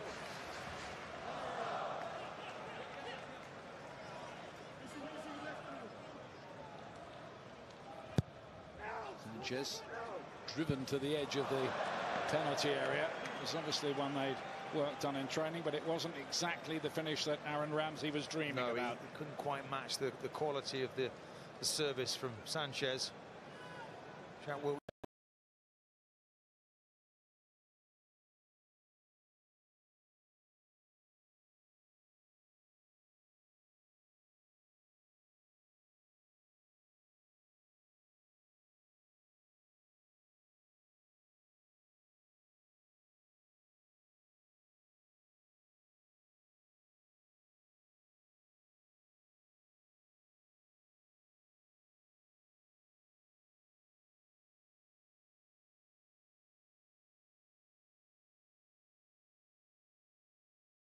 He can get on. Maybe there needs to be a couple of more goals before he can do that. He's getting fit. Playing one game a week, which he was available for. Lost his place eventually, got the injury, but got plenty of football in. At the moment he waits anyway. Arsenal go in search of a second goal, which would make certainly everybody in red and white here relax a little bit more. Xhaka lifts this towards Kolasinac. Back to Monreal. The unlikely source of the Arsenal goal. Ramsey. Look how well organised Brighton are back there. They are, but at times it's like a traffic jam. There's so many Arsenal players wanting to go into that central position. You've got to keep your shape for the team. Xhaka. Sanchez. Flick forward. Headed by Ramsey. No problems for the goalkeeper, Matt Ryan. Yeah, it's a great ball from Sanchez. Look, there's no backlift at all. He's able to flick that in there. The defender just gets there first.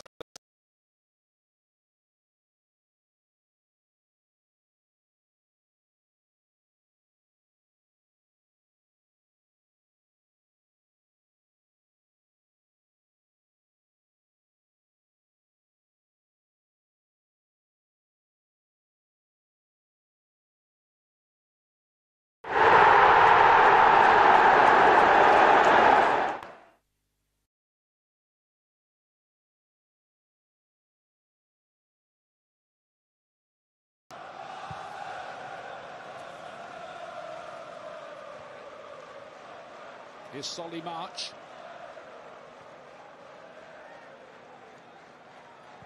Stevens. And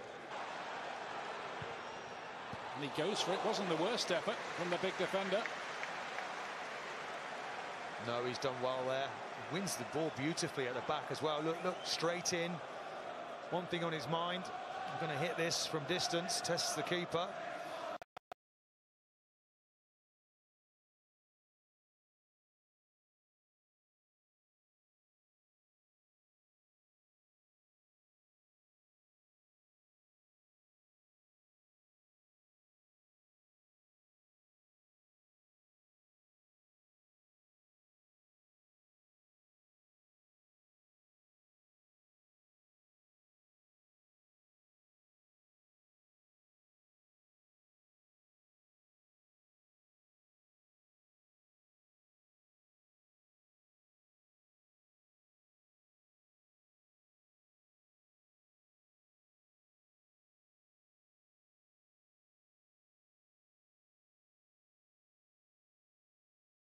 Just interesting, really. It's the Arsenal players don't seem to run back near forward.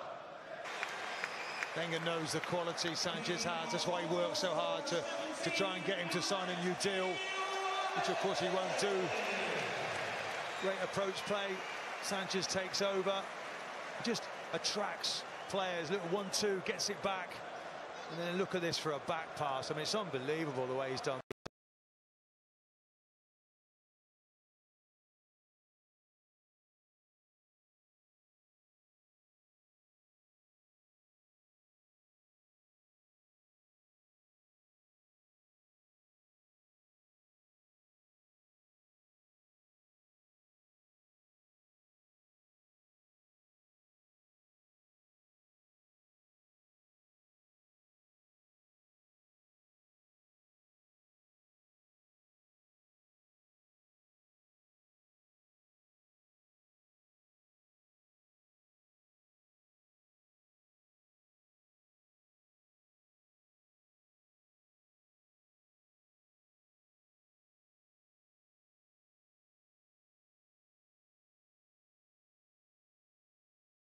Wider position, he's becoming too deep, too central. Keep that shape. And as resolute as Brighton have been, there's sometimes something as clever as that is very hard to defend against. It is. I think shape is really important. You saw that. And the way forward for Izzy Brown. One thing about Sanchez.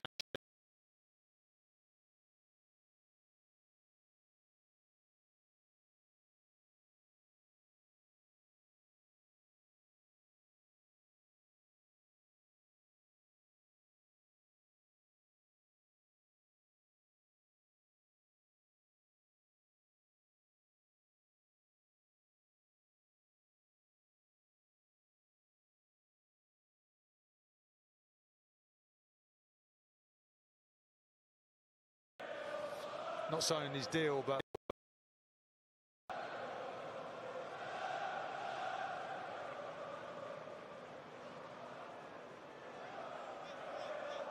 certainly coming to life in this second half, Alexis Sanchez, after all the talk to win back a four.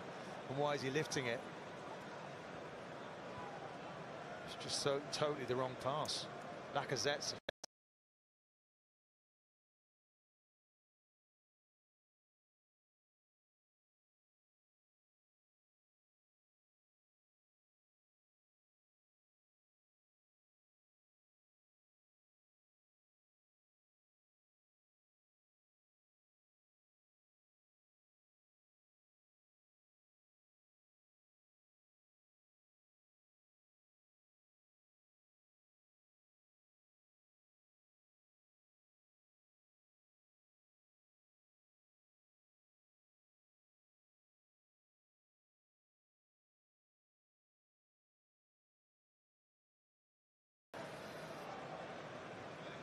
Decision making, isn't it? Even for the best players, they can get it wrong.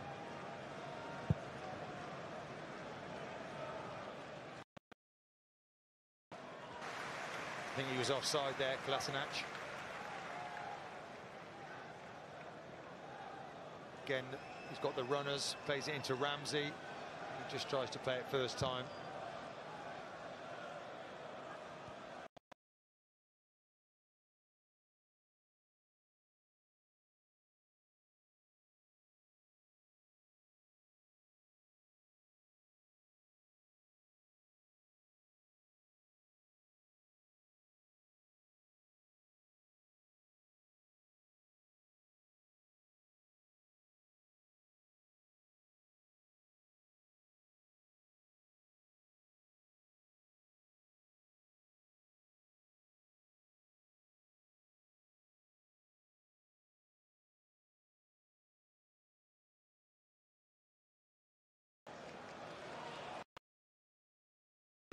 They've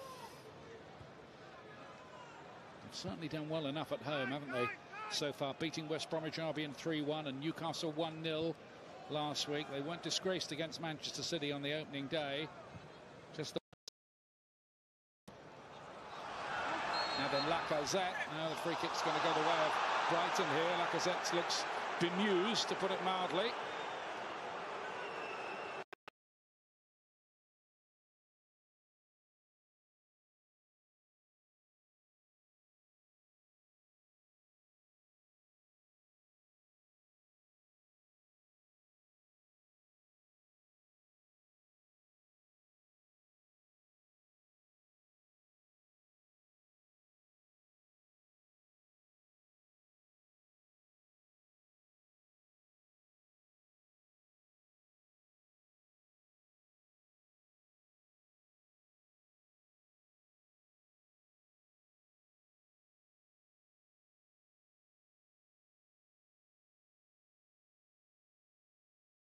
Well, you want to look at that. He wants to just come onto his right foot and he hits it.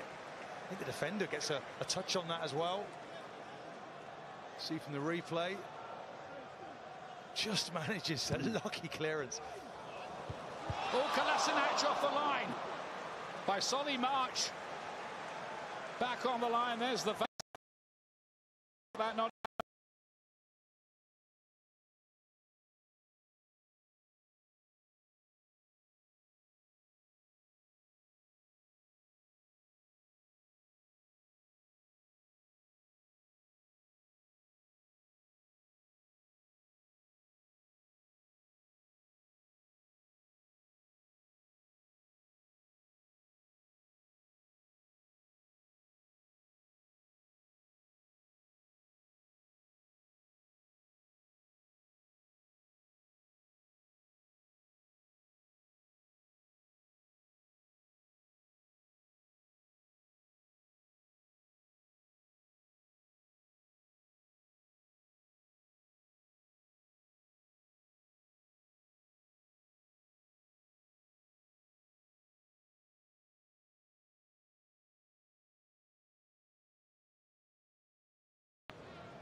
It's Monreal, who sheer deservedly so. Consistent.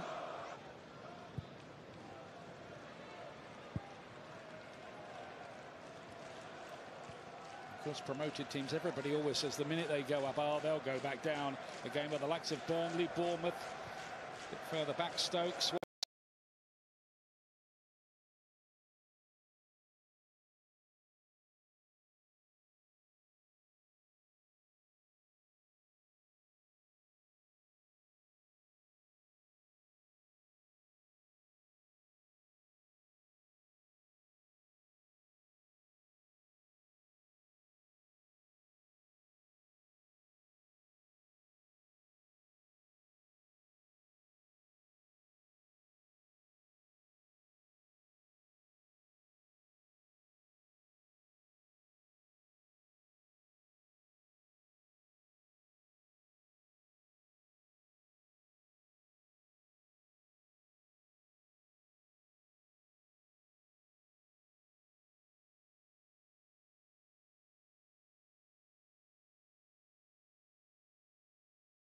Day. Fun game for you from 7:30 on BT Sport 1 HD, and on Saturday Chelsea ladies against Liverpool ladies, and noon is the time for that.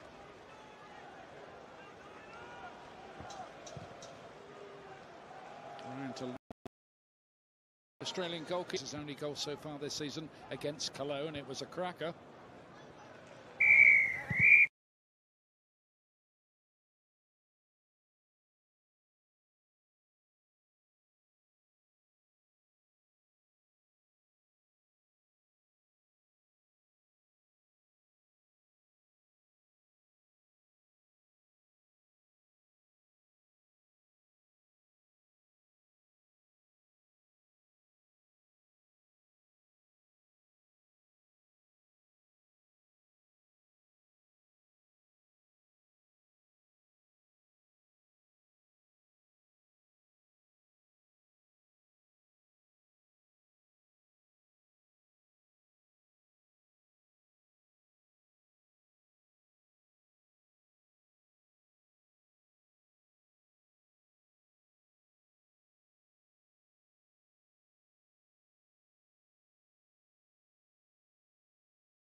Here's Granit Xhaka.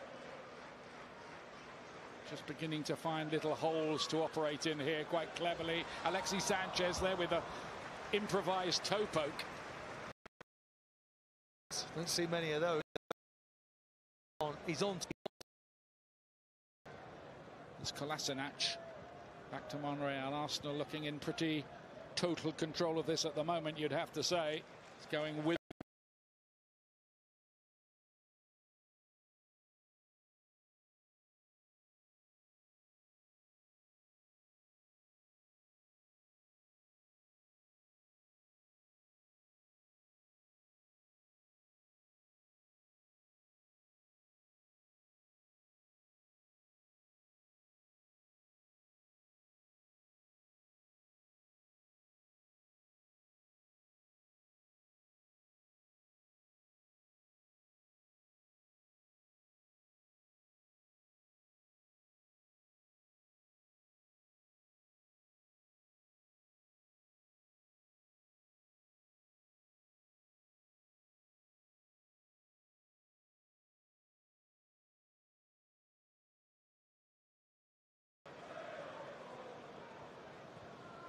Sanchez again to Lacazette.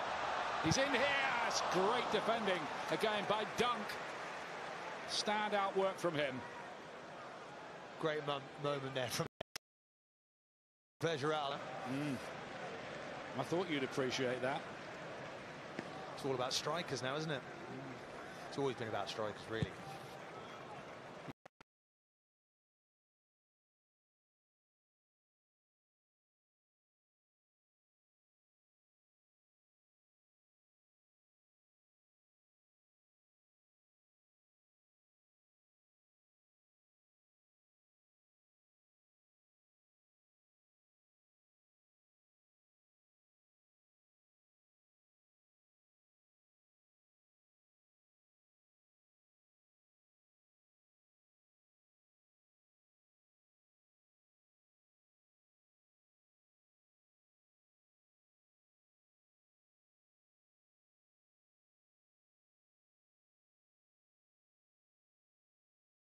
Football writers haven't voted any defender Footballer of the Year since 1989.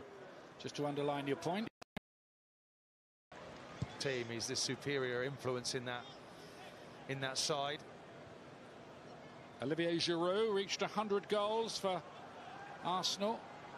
He's about to come on. That seems to be his role these days, super sub. And Theo Walcott as well, a couple of goals in the week.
Choice, I suspect.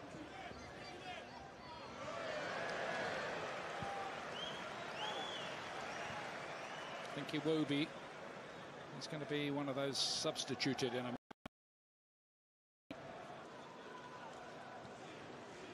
just about the whole game being played in that half of the pitch.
Will he be pleased, won't he, Iwobi, with his goal? Great finish. I think that's the player Ezequiel Charlotto. Came from Inter for best part of £3 million.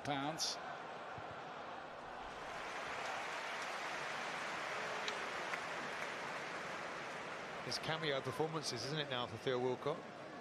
It's always difficult for a player to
Chris.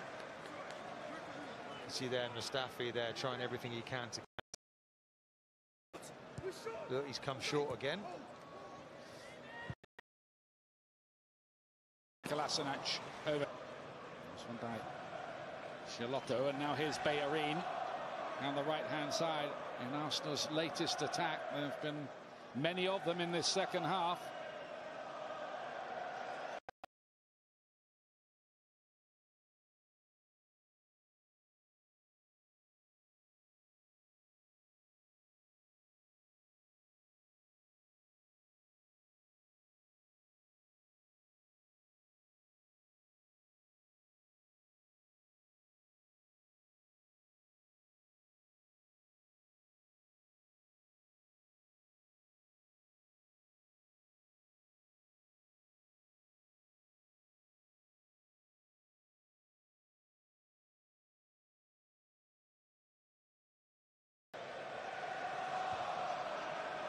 Is Brown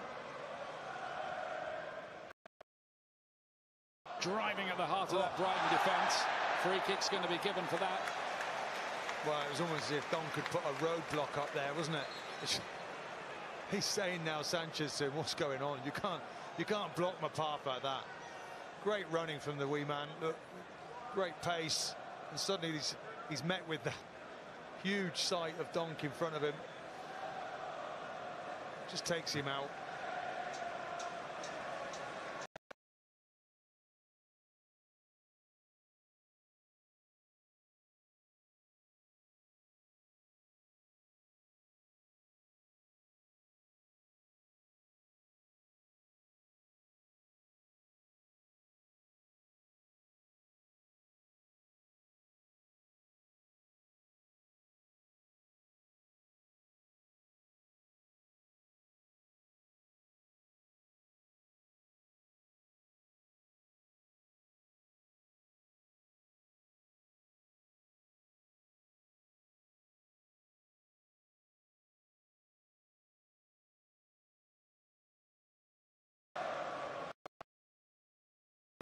Needs no.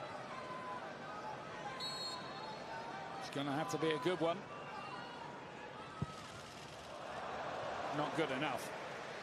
No, but it's a huge wall in there, isn't it? Just looking at the height of that Brighton team, and he's got to get that up and down. He's not got the technique today.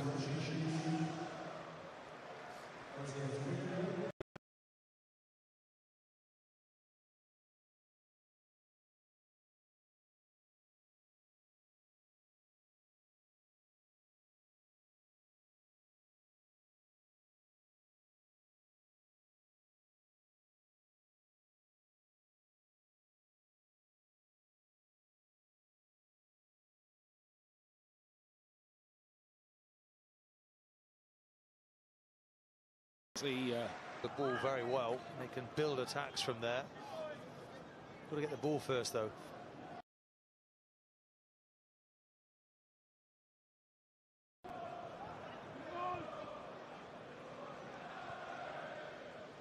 That's the problem, isn't it? The supply line. And very, very hard for Brighton to even cross the halfway line in the second half. Such has been Arsenal's domination of proceedings since the break.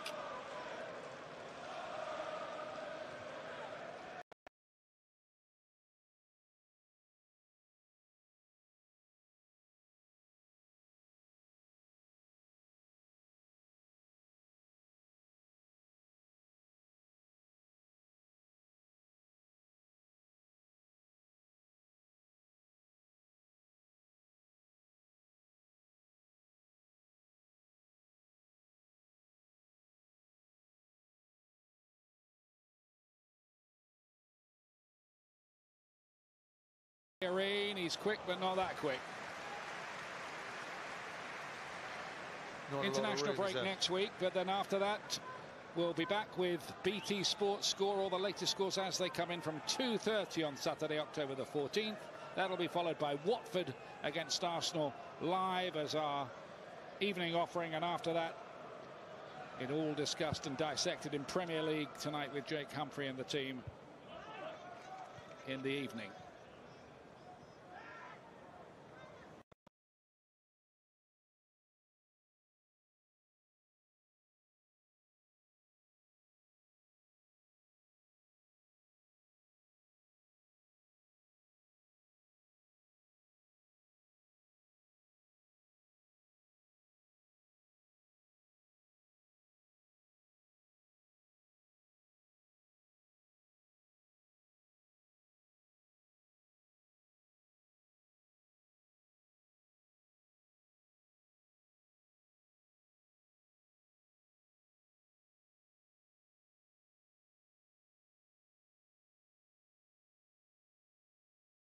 West Ham, Southampton, Brighton.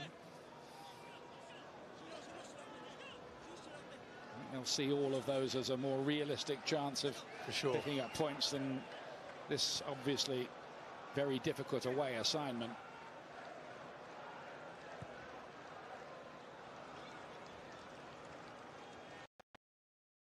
To Arsenal, the year they Xhaka is cut out by Bruno, doing well there.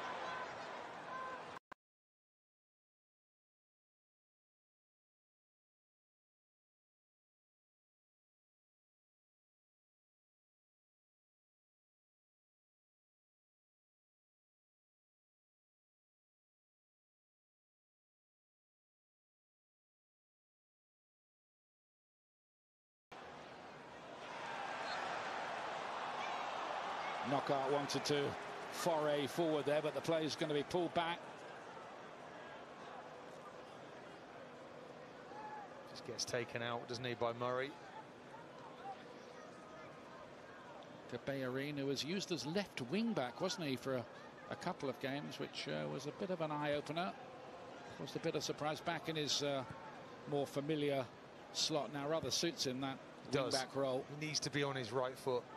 Certainly in the final third, wants that picture to be the same. And a score already this season against Cologne, Bellerin.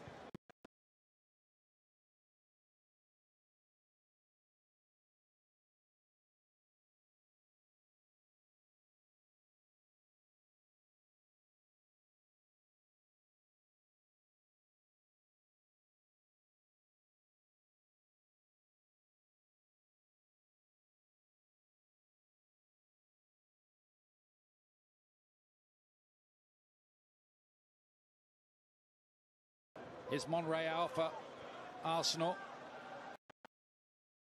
A lot of stick. It's important though now they practice, almost use the game as a practice to these patterns, get the partnerships right, the movement patterns, the creative thinking. That wasn't very good thinking there from Bellerin. He's just giving it away. Knockout here. Was a surprise to most of us to see him not in the starting lineup. I'm sure Chris Hughton had his reasons.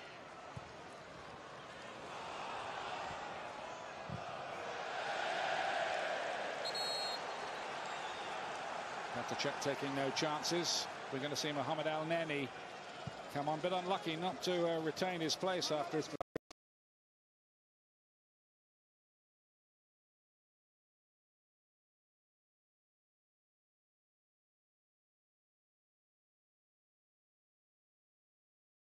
From a job in, but he was one of those who did travel in the week, so that was maybe part of the thinking there. I think Wenger will be rewarding him for his performances recently.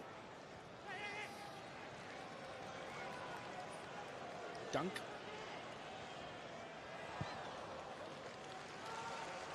Trying to get Glenn Murray, and Glenn Murray, who made his Premier League debut at the age of 30 after a good lower division career. Xhaka's going to make way here, like for like switch in central midfield by Arsenal. He's been solid today, Xhaka, but he's under pressure for his place. That's what you want. Wenger wants that competition for places.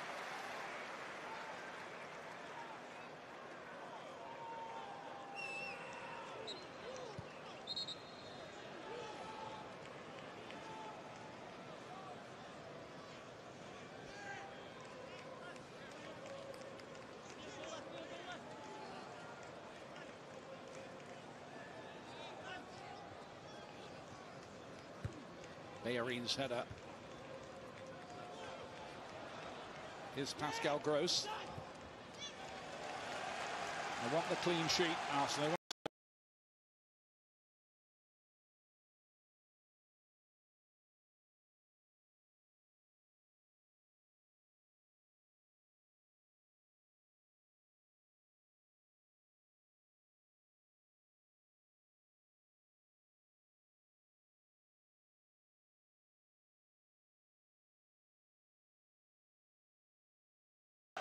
international player, and you talk about naivety, you should always expect the unexpected as a defender. It only takes a moment to score a goal. It was full of them last season as Brighton came up. Murray.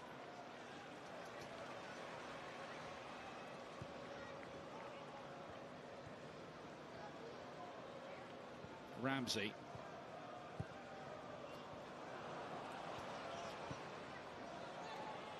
Stevens. Here's Prupper. Miriam has to concede the throw. Brighton coming out to play here late on. Well, it's taken nearly 85 minutes, but they've really decided that they can play at this level. Knockout. Against the odds, he did keep that in play. There's El Neni. Looked a bit dodgy. Bad ball from Mustafi to Stevens. Prupper with a little chip into space, hoping Gross could make something of it. He couldn't.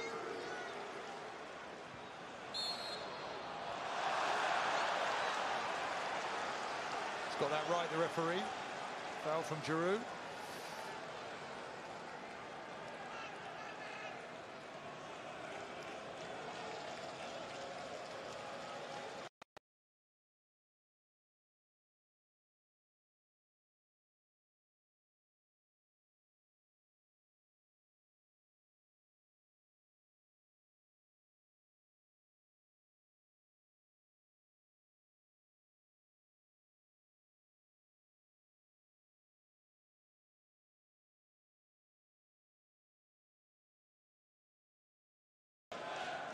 I'm sure Glenn Murray will be thinking, I should have. He's done that many. It's meant till late on here. The attack hasn't really had any kind of focal point, with Izzy Brown having to play up there. Now Murray's on. Charlotto to play this one in.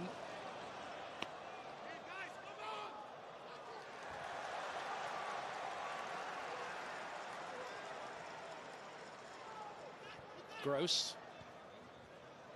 His knockout.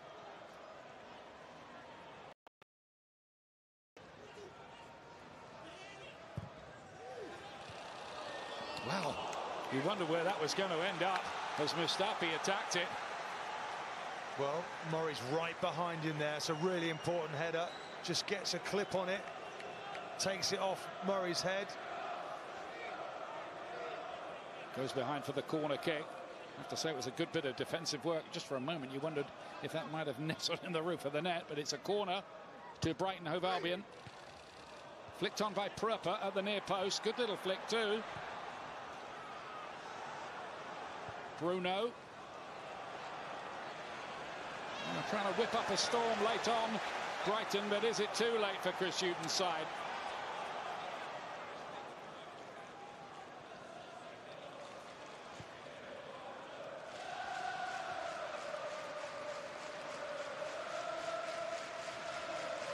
Here's El Neni.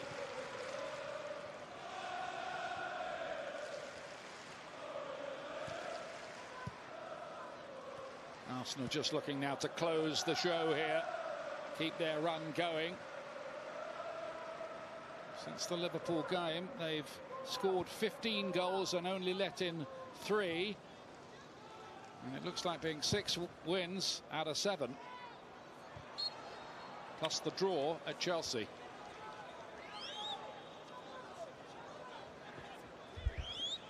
He's done it many times before, Wenger, hasn't he? He never panics when things go wrong.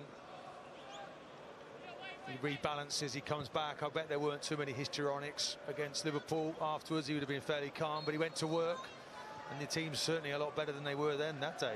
Yeah, I think there's been a bit of soul-searching around the place about what they want to be and how they want to play. And I think, having seen what they did at Chelsea that day, there'd be no excuses for them turning in another Anfield-like display, really, for the rest of the campaign. Well, they had a really good threat in that Chelsea game, and they were well balanced at the back. And if they pay attention to that area, I think Arsenal can do that. They can offer a balance to their team. Certainly the pace is going to be hot up there this season. The two Manchester clubs, Chelsea, the defending champions, and of course Tottenham, storming away win for them at Huddersfield. Is Davy Prepper. To Gaetang Bong here for Brighton. The knockout away by Mustafi.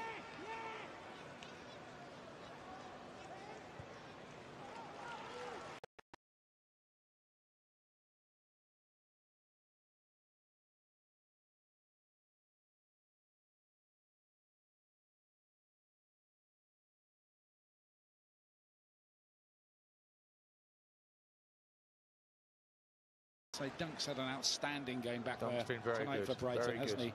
He's had to be.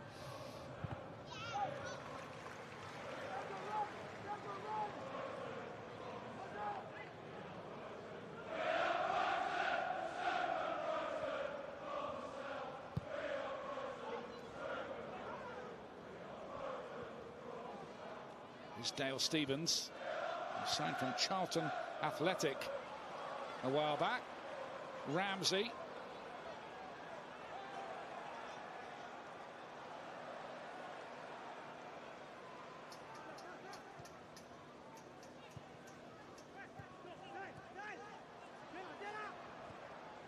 Knockout turns it inside to Stevens again. Now Pascal Gross. Not really away by Mustafi. It's come to Bong.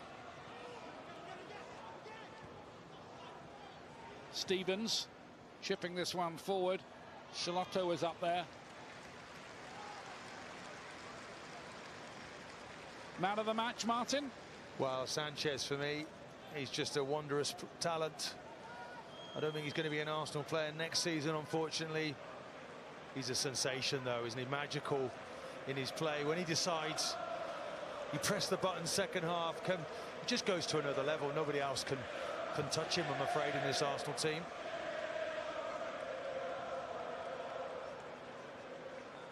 Arsenal about to move level on point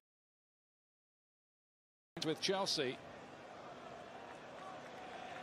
And Arsene Wenger, this is the 45th different opposition in his 21 years. He's won at least once against the other 44.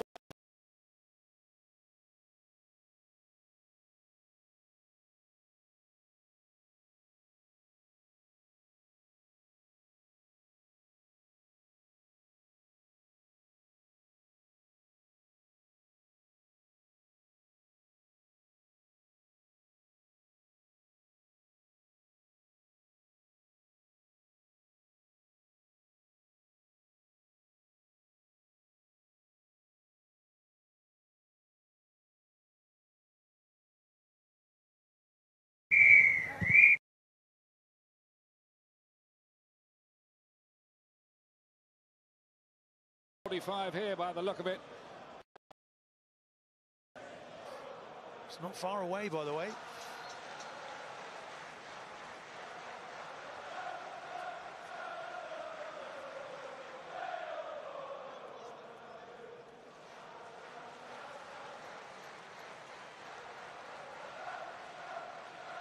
And the Brighton party is going to go on all season. Their next assignment in a couple of weeks' time at home to Everton. Bong getting it back to goalkeeper Matt Ryan.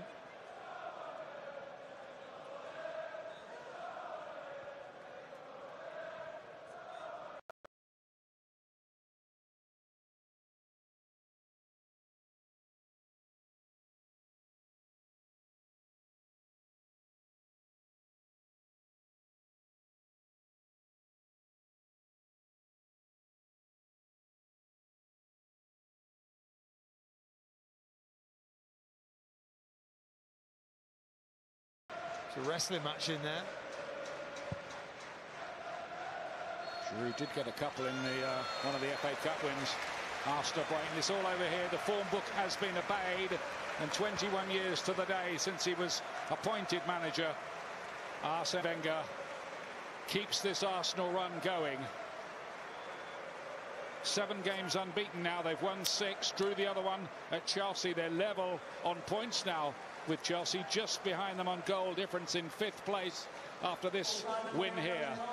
First goal from Nacho Monreal, the defender. The second from Alex Iwobi. Brighton had their moments, and they certainly weren't disgraced here on their first visit to Arsenal in 35 years. But in the end, Arsenal were just too good, had too much. It's Arsenal 2, Brighton and Hove Albion 0. They were indeed just too good today. Ian, Martin, thank you both very much indeed. Arsenal doing what Arsenal do in games like this? They do, and they're remarkably consistent. I remember a while ago people saying you never know what Arsenal are going to turn up and things like that. Arsenal always beat the lesser teams. It's the big teams that they've struggled against, and I think today went to form. Always hard to see Brighton scoring a goal, and Arsenal, you know, they've done what they've had to do.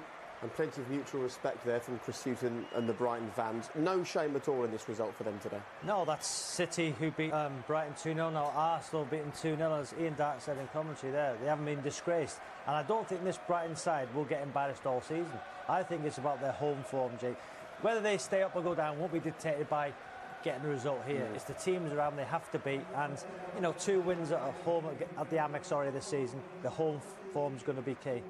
It's the first trip here for those Brighton fans. It wasn't the result they wanted, but certainly not a performance for Brighton to feel disgraced about. Hector Bellerin playing his part for Arsenal today. Well, let's show you then how the league table looks. Of course, there's still a couple of games still to come today, but this one means that Arsenal now move level with Chelsea on 13 points there in the Premier League. You can see there that Liverpool will also look to move up to 4th a little bit later on and go back above Arsenal if they can pick up victory. At the very bottom, just a couple of points above the drop zone for Brighton. You can see there Swansea sitting in 18th, 5 points on the board. Brighton will certainly hope to move the right way up the table. They also play a little bit later on today, but there's plenty of football from plenty of different countries actually coming your way this afternoon here on BT. From 2 o'clock on BT Sport 3, and Benevento in their first ever season in Italy's top flight. You can see them up against Inter. Life begins for Bayern after Carlo Ancelotti from 2:15 over on BT Sport 2. If rugby is more your thing, stay right where you are. We're live here getting all the reaction until 2:30, and then it's live rugby Wasps against Bath. And then 2 more games from Serie A as well on BT Sport 2 from 4:45. AC Milan up against Roma, and then Atalanta against Juve from 7:30 tonight on BT Sport 1. Right, plenty to come from the boys as we look back on this one. We'll also get the reaction from both dressing rooms and both goal scorers as well. But what a day for Arsenal. Unbeaten in September. They've started October with a win. All the reaction to this one on Arsene Wenger's 21st anniversary in charge of the Gunners comes next. See you shortly.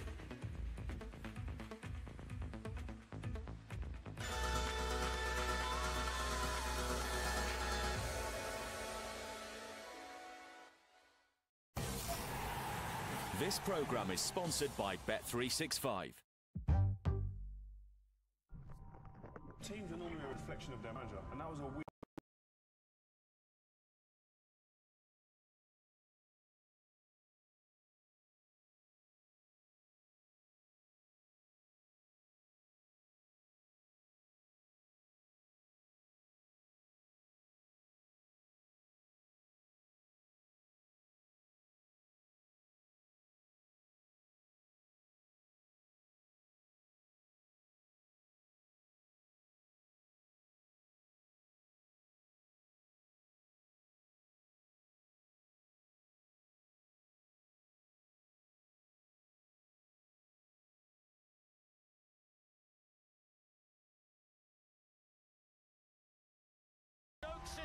Look at Arsenal, there was nothing. Just seems to be a lack of leadership. The defence was shocking.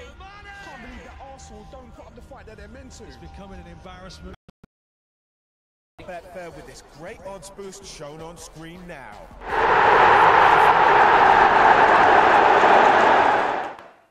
New Doritos Heat First.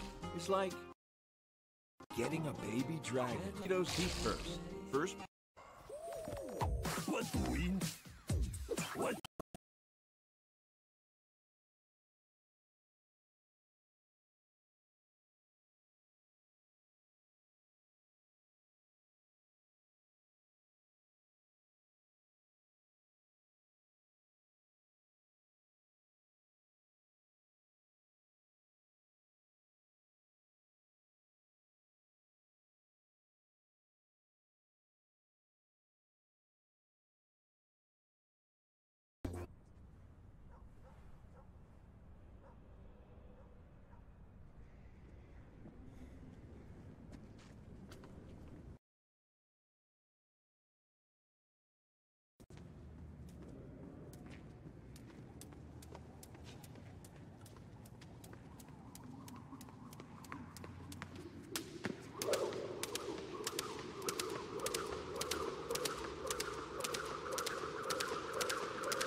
anything in Jago? Yes! Yes! Yep. Yeah! Yes. Yes. Yes! No, sir. That's it! Don't say I didn't warn you. I'm going to give you a damn good thrashing.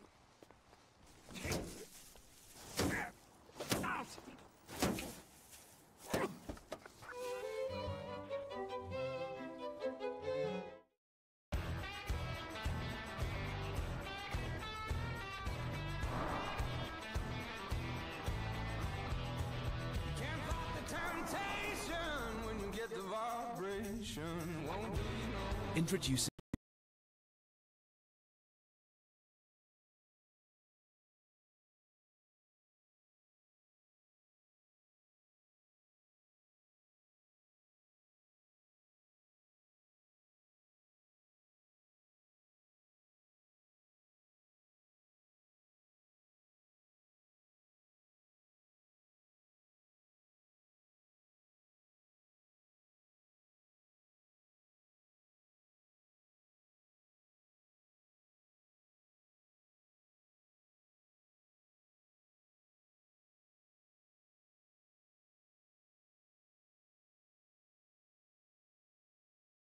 crossover range featuring Renault Cagliari.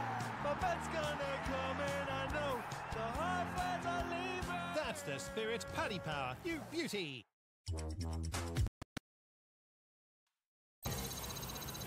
This programme is sponsored by Bet365.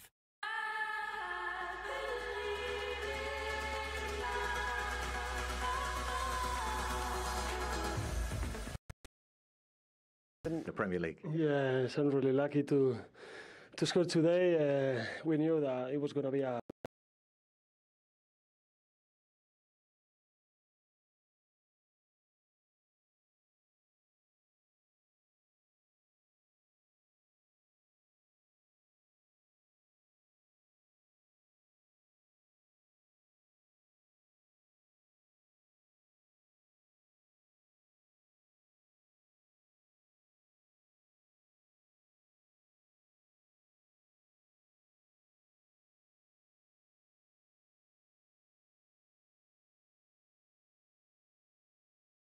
with a lot of players. It's not easy, but I was lucky to be there. I scored, as you say, my second goal in Arsenal, and I could help the team with my goal. But the most important thing is we got the 3 points, and we have to keep going like that. Very important to get that second goal just to settle Arsenal down. What a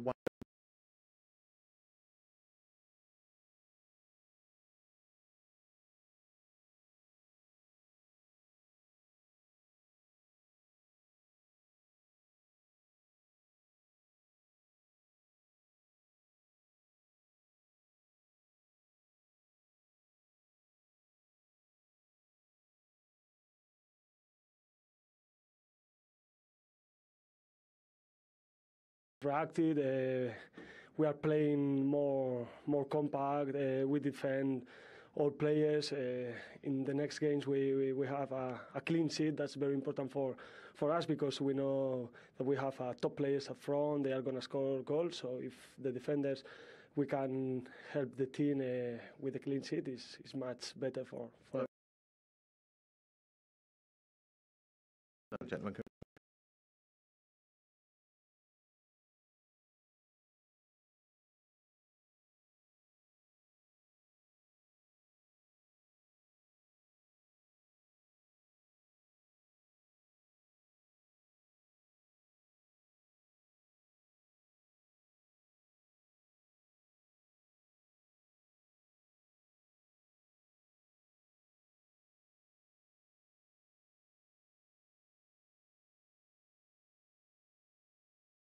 Indeed, well done. And again, we mentioned before the game, when you look at the team, even though it was a comfortable enough performance today, there isn't the quality there that you would go and put them up against the Cities, the Manchester Uniteds, the Chelseas, Liverpools of this world at the moment.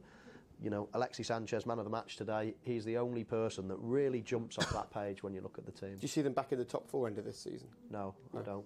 I just don't think they're good enough at the moment. I think they're, you know, 5th, 6th, 7th.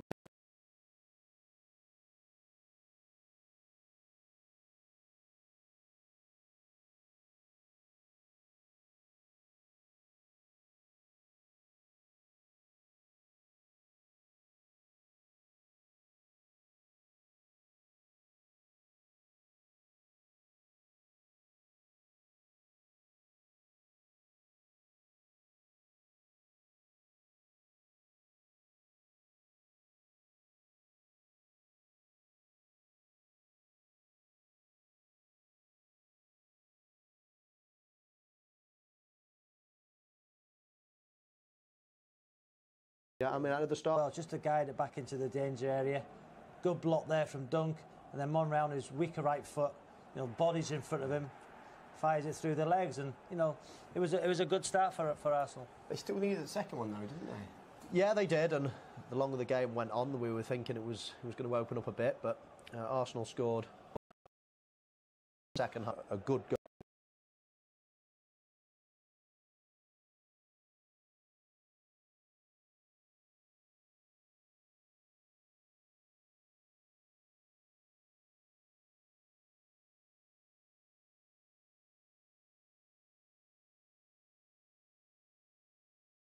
And how can you do anything about the skill of Sanchez? Sometimes it was a brilliant back heel, and that was the icing on the cake. If you're watching that, he didn't look. He knew Iwobi was there. Yeah. He'd probably seen that 3 or 4 seconds before. Exactly, that Iwobi's in that position. That's a sign of a great player. The back heel was brilliant. Since the start of last season, Alexis Sanchez has been involved in 35 goals.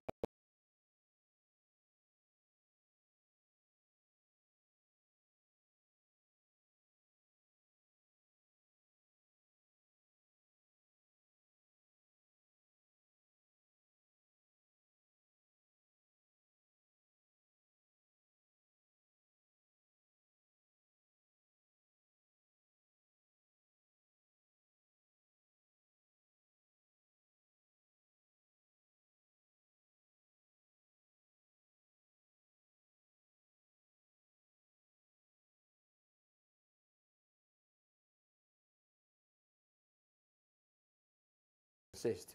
That's a great stat. What is not such a huge hole for Arsenal and Arsene Wenger to fill, and it doesn't bear thinking about at the moment. How does it play itself out, do you think, Robbie? Because if you read the papers today, they are telling us that AC Milan are preparing, steel yourselves for this, a £75 million bid in January for a player who's out of contract at the end of the season. But what the press are saying is that this is their way of just stealing a jump on everyone else, making a can't say no offer to Arsenal and getting a player who everybody will be interested in.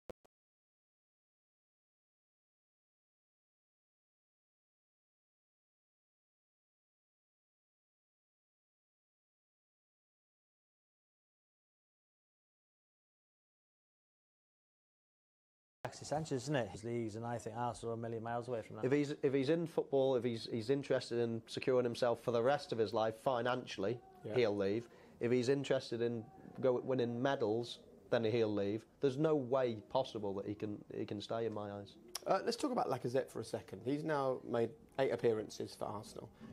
He has yet to play for 90 minutes for them. He just keeps getting hooked by Arsene Wenger. Why is that? Well, Giroud's in the squad for one, and you probably, think that.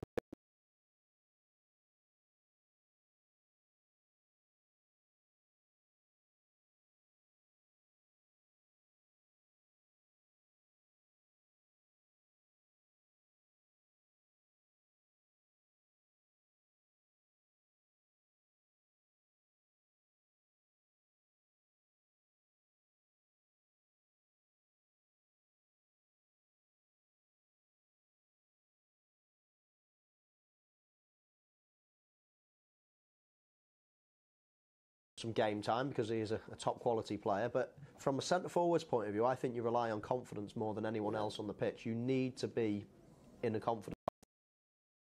Kept getting dragged off, and because the thing is, on an hour mark, I've been in the position before where I've thought, I could be getting brought off. You start looking at the bench, you start thinking, is he going to warm up, and then you scored in the.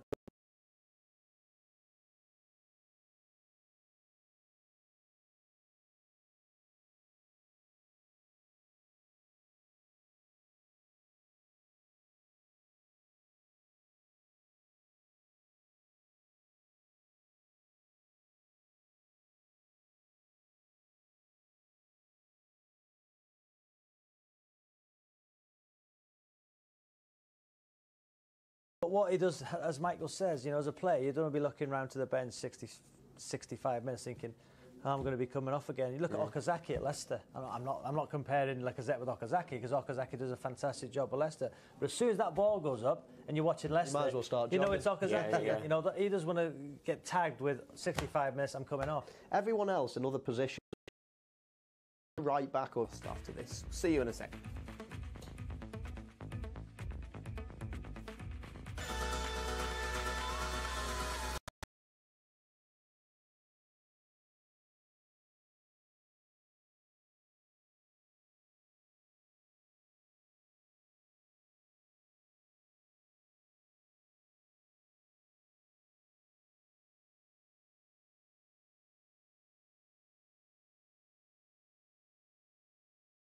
This programme is sponsored by Bet365. For people, for plans, for 200 years.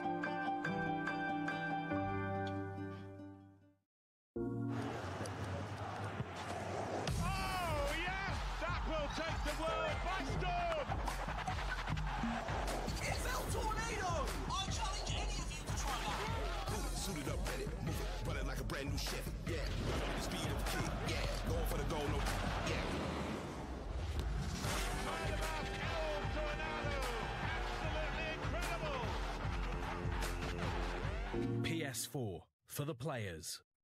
There's bingo, and then there's Bet365 bingo. Be part of our fun-loving community, and you could win cash prizes. Bet365bingo.com. Please gamble responsibly. Did you notice that there are so many different prizes out there for the exact same room? I know I've been asking this a lot lately, but this is what the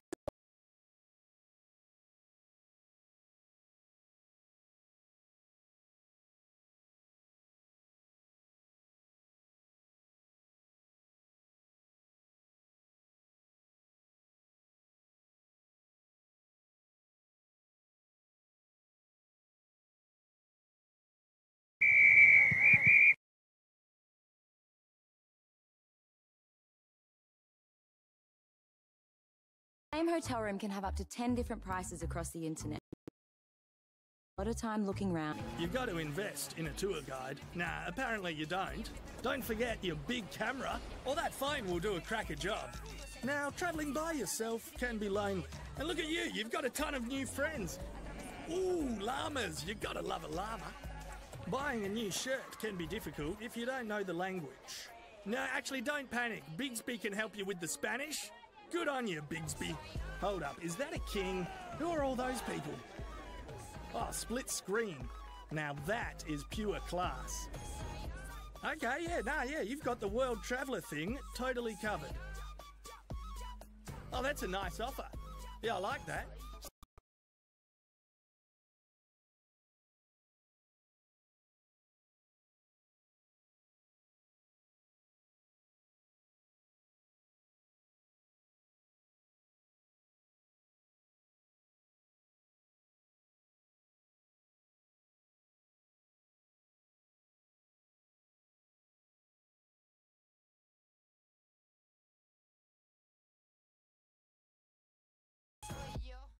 EasyJet's summer 2018 flights have landed.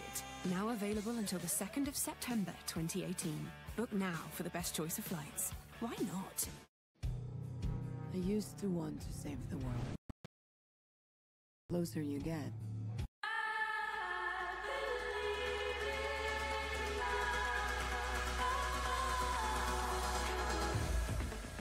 It may have been an early wake-up call for some of us this morning, but the good news about Sunday lunch football is that you can go and have Sunday lunch straight after the football. There are the Arsenal fans are making their way to the pub, the Brighton fans back to the south coast. Right, let's now hear from Chris Hughton. Chris, you didn't get the result, you didn't get that away win, but what did you make of your side's display? Well, certainly a spirited performance. I certainly can't accuse the lads of not giving everything. Always going to be difficult here, and when you're playing against an Arsenal side at home, your levels of concentration have got to be for 90 minutes. Probably the only disappointment was in a game where, for the possession that they had and the opportunities that they had around the box, Matty Ryan probably hasn't had to make too many, big saves. Probably disappointment was that I thought we could have showed a little bit more on the ball. Okay, a little bit more confident on the ball, a little bit more adventurous on the ball at times when we broke. So that would be the only disappointment. It's going to be tough, and you have to look at the positives from the game. Little moments as well where you caused yourself problems, like giving away the free kick that set up that opening goal. That must frustrate you as well. Yeah, well, that's the levels of concentration, and even on the second goal, where they do what they do very, very well. They've got great movement, but you've got to go with runners because they're clever players. So certainly on both goals, I think we can look at that and think they're poor goals for us to concede. We had to defend well for large periods of the game, but that's not unusual coming here, and we expected that.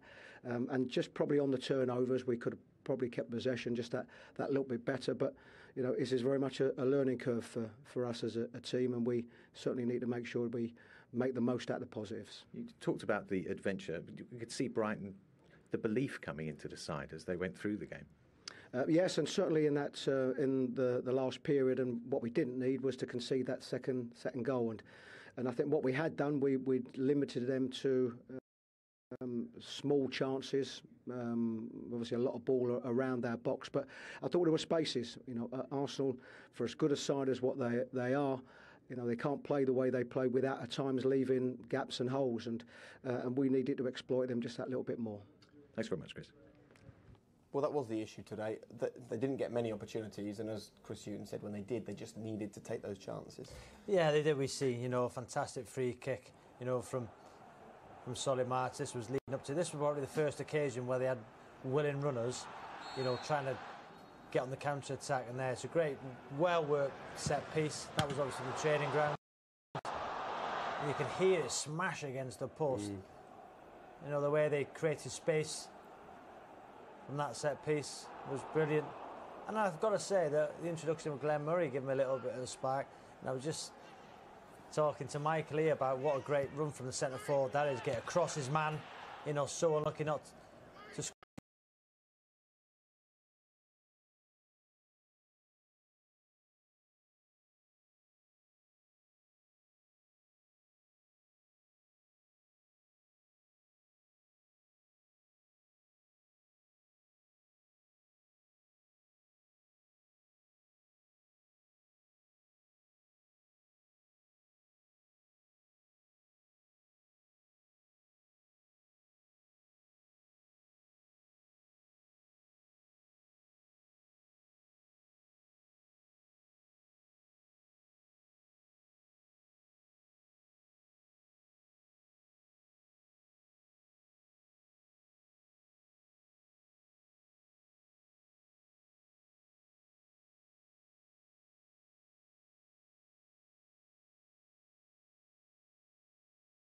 I love to see that with centre forwards. You see a lot of people just standing still, and some post. I'm thinking about Lukaku in midweek, for example.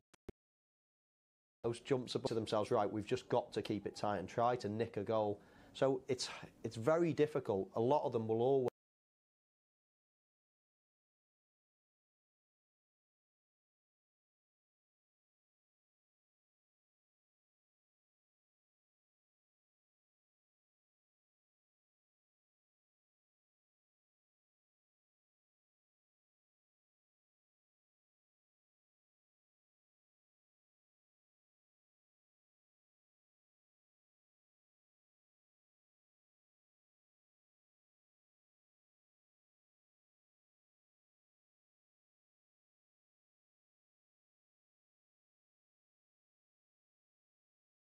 In the final third for Brighton today, it didn't have that much creativity. There aren't many Christoph Dugaries in the world, that's the problem. No, but Birmingham attracted him, and Birmingham just got promoted. Yeah. So you spoke there about Steve Bruce saying he wanted two banks of four, solid defending, exactly what Brighton did today. I mean, you look at Duncan Duffy, I mean, they're going to be two tired players by the end of this season, aren't they? They work so hard.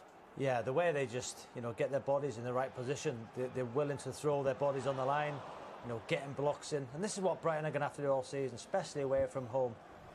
You can see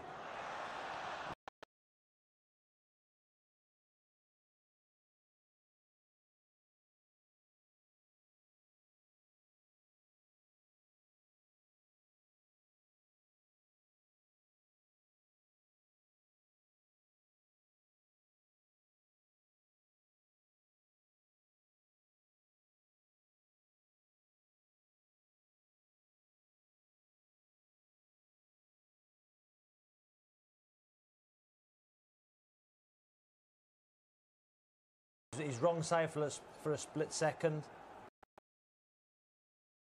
Few years, Liverpool in the last few years, you then have to start marking one-on-one and getting taken into channels. At the minute, they just have to defend the edge of the box, but they're very good at it, good in the air, they're brave, they'll throw themselves in, but it's a very different way of defending to some of the top sides. Enough to stay up? I think the home form is going to be so crucial. Already 2 wins there, and they're going to have to beat the likes of West Brom, Newcastle, which they've already done at the Amex. So I think it's going to be tight, Jake, but I think they will just, yeah. OK, right. Let's get the thoughts of Arsene Wenger on his 21st anniversary win. Arsenal, a very positive and successful week. 3 games, 3 wins. What did you make of the performance? Well, I believe that we got a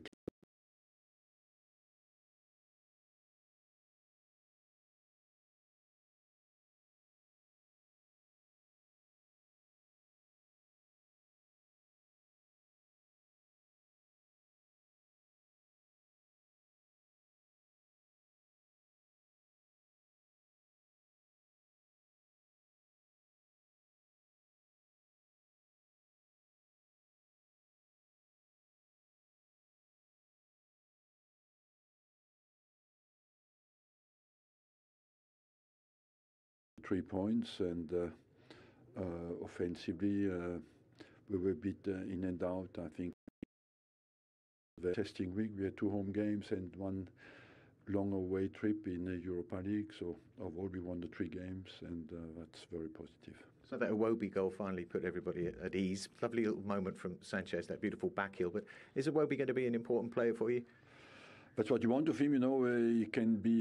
He's a midfielder who is creative, and therefore what you want from him is goals. A player in his position must score 10 goals per season.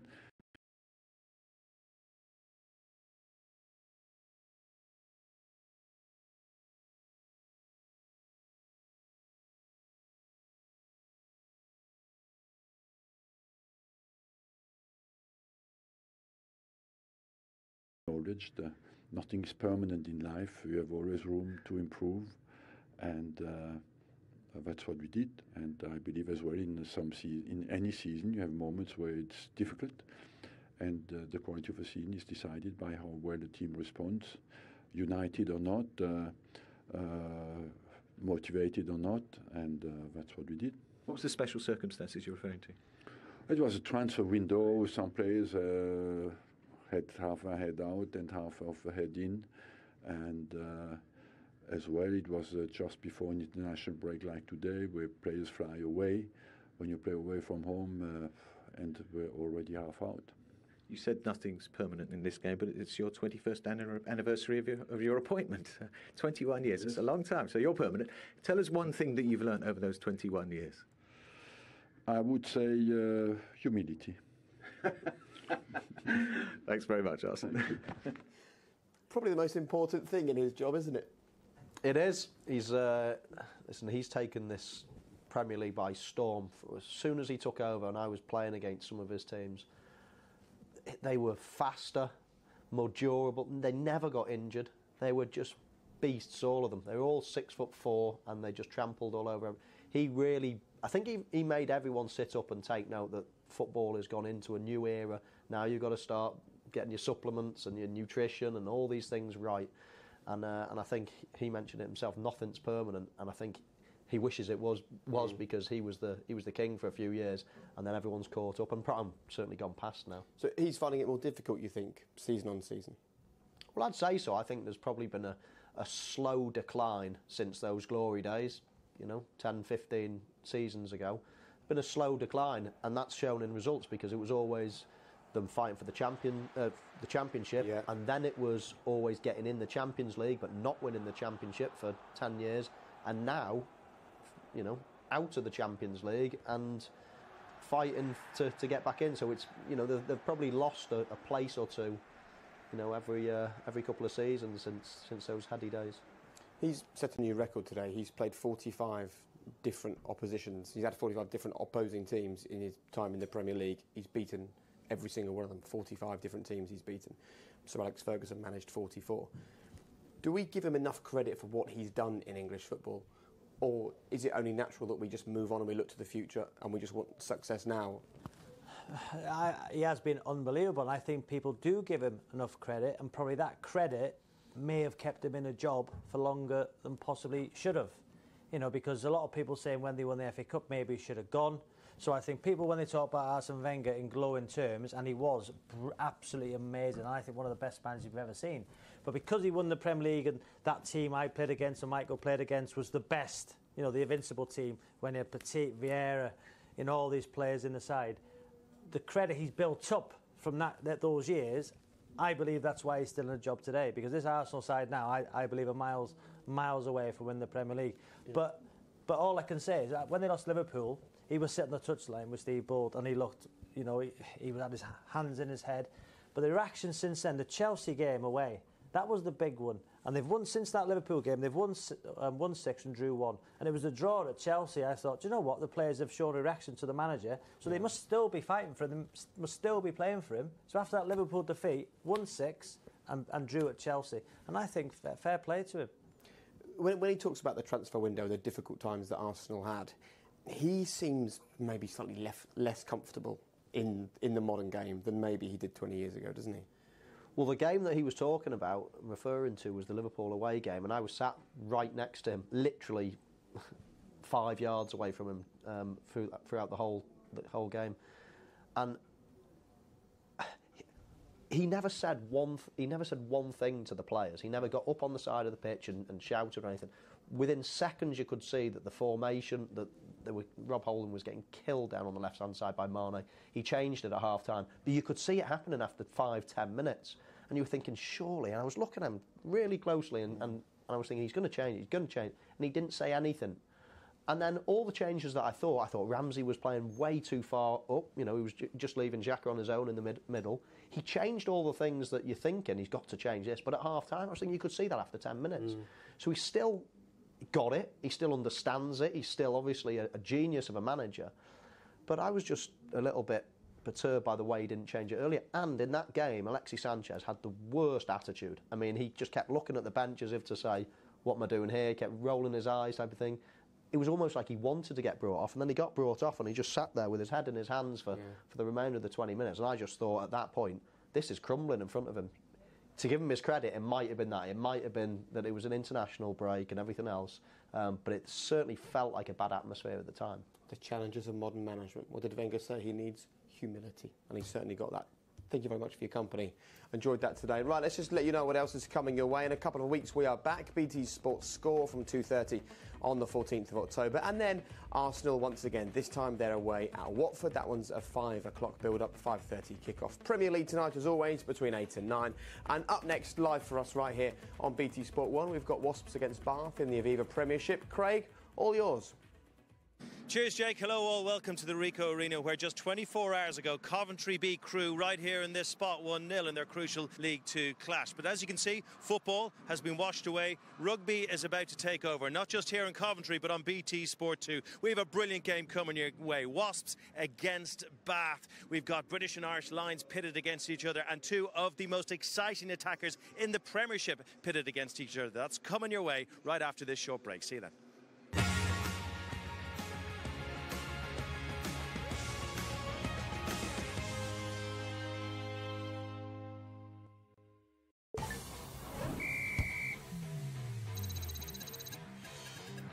This programme is sponsored by Bet365.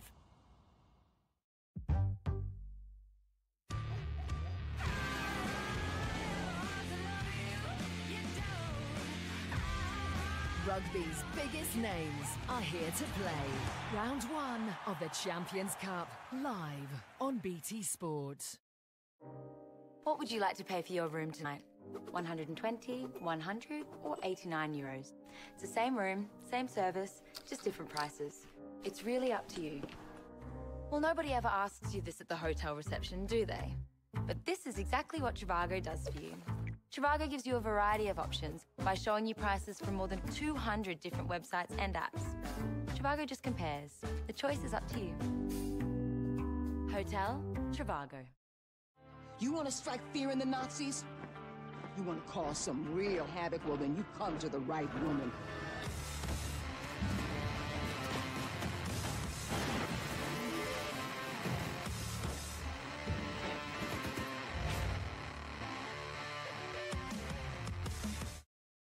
early 80s, two guys were born. Their names were Jeff and Andy. They grew up, developed facial hair, and one day, while buying razors, they wondered, why do razors cost so much? Jeff and Andy were confused, so they started their own razor company. They even bought... Jeff and Andy started to make razors that looked like they were designed on Earth, not in space. And by selling directly to you on the internet, Harry's can offer a quality shave at a fair price. Get started with a Harry's trial set delivered to you for $2.95. Harry's, shaving's other guys. For people, for plans, for 200 years. We've come a long, long way together through the hard times and the good. I have to celebrate the day. Yesterday, today, and tomorrow, we have been and always will be by your side. I have to praise you like I should. That there on the phone is Quiff, the sports betting app, where every time you place a bet, your odds might get quiffed. What does getting quiffed feel like? It feels like catching a glass before it hits the ground. And the catch is so amazing that you never stop holding it. And everyone's like, why is he always holding that glass? Until they find out that you caught it when you open the cupboard, and they think, I get it. That's the best feeling available to a human being. And that, more or less, is Quiff. I've heard things you wouldn't believe. People's deepest, darkest secrets. I've listened as crimes unfolded and affairs unraveled. I've spent my days with sultans and my nights with spies. I've listened to dictators, divas, and dark lords, and heard their most intimate thoughts. Life's more interesting when you listen. Audible. Download your first audiobook for free. The new IKEA catalogue, full of ideas to help you relax and recharge. Search IKEA catalogue or pick up a copy in store. What a drag! Looks like your engine is clogging up with dirt. Over time, BP Ultimate with active technology eats up the dirt, like 1,000 ravenous piranhas. Engines cleaned with BP Ultimate could give you up to 21 more miles per tank. I'll be here if you need me.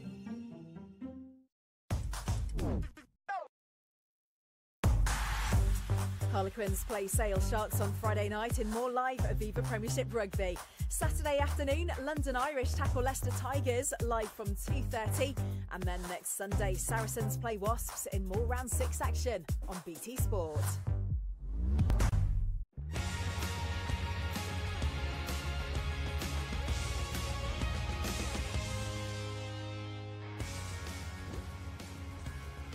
Hello all, welcome to the Ricoh Arena and what is a very special day and a very special year for Wasps as they celebrate their 150th anniversary. And who better to visit than a team that really encapsulate all those age-old rivalries that we love in the Aviva Premiership. Yes, Bath are in town. These are two of the most decorated clubs in the English game. Now, whilst all that is true, the fact is neither have won a major trophy since the 2007-2008 season, yet every new term they come in full of expectation, full of title-winning potential. This year was no different. Both started with a brace of wins, but followed up with a brace of losses, which means today here is absolutely massive.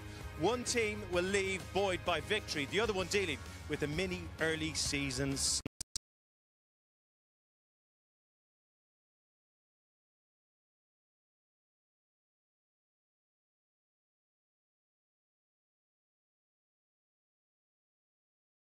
Day. Yes, it is a special game for Wasps today, but it hasn't been a special start to their Aviva Premiership season. 2 opening weekend wins, but obviously followed by consecutive defeats. Most recently, losing their home record here at the Ricoh against Harlequins and then going down quite heavily to Exeter. So let's go and have a chat with Joe Simpson and see what's not quite clicking. Joe, can I just have a quick word? It's not been a fantastic start for you guys, back-to-back defeats. What's the mood in the camp and, you know, what have you talked about putting right?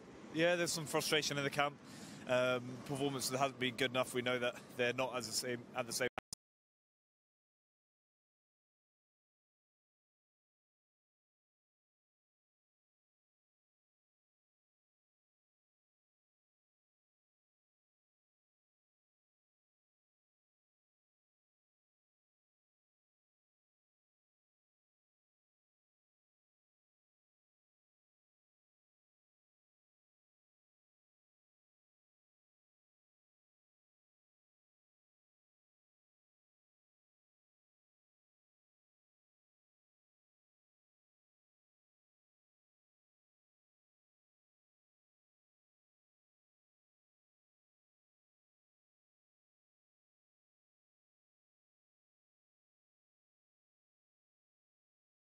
We've got every confidence in the squad. We've got a big squad. I managed to cover quite a few people. Chat with him, find out what's going on in the camp. Henry, welcome back. This must feel nice to finally get out of here, does it? Yeah, it's really exciting. It's a big challenge for the boys and great to be back after 11 months or so. And on a personal note, it's been a tough year for you. You're eager to get going. What are you and the rest of the Bath Pack looking to bring today? I'll probably hit a bit of physicality as well, a bit of edge. Saw when Harlequins came in a couple of weeks ago, they got under Wasps' skin and made it difficult for them. And that's what we're going to try and do today and really try to upset them at that set piece and around the park. You've certainly got the size in the pack to take them on around the field and in the back line. Where are the real areas that worry you, though, about this Wasps team? I think everyone knows they've got the pace, they've got a bit of there's special players out wide, but it's up to us to stop them getting ball, get them on the back foot and not get them going over the gain line with Hughes and Johnson and get people like Christian Wade on the back foot. OK, good luck. Welcome back. I hope it goes well and hope you stay fit for a long period of time. Henry's not the only change today. Babes, you'll take us through the rest, won't you? Austin, let's tick the standard boxes first. Weather good, pitch good. It'll be the intangibles which affect both teams today. Bath and Wasps come into this encounter both in a fragile state, both hampered by injuries. Let's have a look at Wasps first, see the changes they make for this crucial encounter. Di Young brings in his son Thomas for the first start of the season and his 50th appearance alongside Nathan Hughes and James Haskell in the Premiership. Injury sustained in the loss to Exeter last time out rule out Matt Simons at lock and Matt Mullen at loosehead, so in come Will Rowlands and Simon McIntyre respectively. Only one change in the back line. Brendan Mankin starts at 12 alongside Elliot Daly in the midfield. Still no Danny Cipriani at 10. He's on the long-term casualty list. The redoubtable Jimmy Gopperth, though, fills that berth admirably. And what of Bath? Hit hard, of course, by injuries, but as we've just seen, Henry Thomas is... Along with Benno Urbano on the loose and Jack Walker at hooker, will feel the grunt of Charlie Ewells and Luke Charteris behind them at lock. Ewells reverting back to the engine room for a back row outing last week and captaining the side. Zach Mercer makes his first start of the season at blindside, whilst Talupi Falatau and Sam Underhill, two key men who both missed the defeat to Newcastle, return to join the England under-20 skipper in a potent back row. Anthony Watson is the only change in the back line at fullback. Chris Cook and Reece Priestland control affairs from halfback, whilst Jonathan Joseph will be looking to send Eddie Jones a message today, having been omitted from the recent England training camp.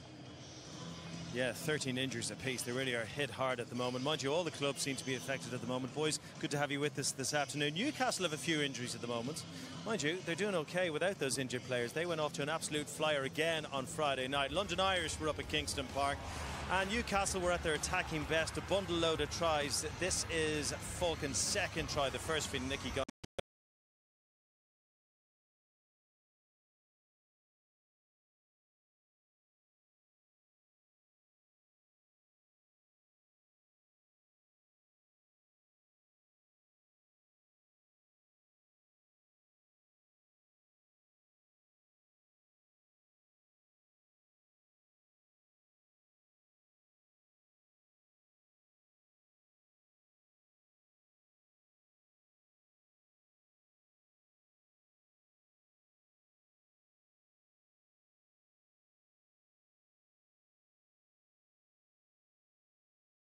Victory over Quins and denying Quins a crucial bonus point too.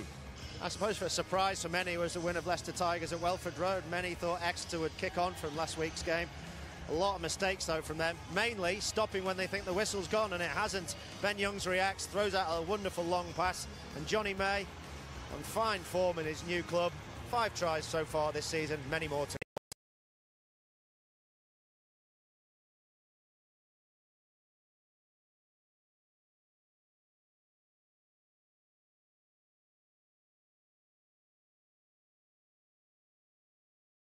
come on BT Sport, but this is how looking up the top 4. Leicester lurking as always just around that top 4, top 6 area. Worcester though having a tough all time, no doubt about it. No wins as yet this season, just one losing bonus point, minus 99 the points difference. London Irish though missing out on a bonus point this weekend. That could prove crucial when it comes to the end of the season. So they're the main headlines when it comes to the league, but the main headline, I think, coming out of all the games yesterday has to be Kyle Sinclair, and he may well be cited for an alleged contact. We're not allowed to say gouging anymore. Alleged contact with the eye in the game against Northampton Saints. We'll have a look at it in a moment. Let's hear what the referee had to say about it. Listen to this. Okay, just hang on. Let me speak. Hang on, let me speak. So you've come to me saying that you've had contact with the eyes. Do you? Yeah, and you want me to look at this? Yes. Okay. Can you give me a rough location? Yeah, it doesn't look good, does it? As you see, we'll zoom in on his hand in a second, but alleged contact with the eye, or alleged contact with the eye area.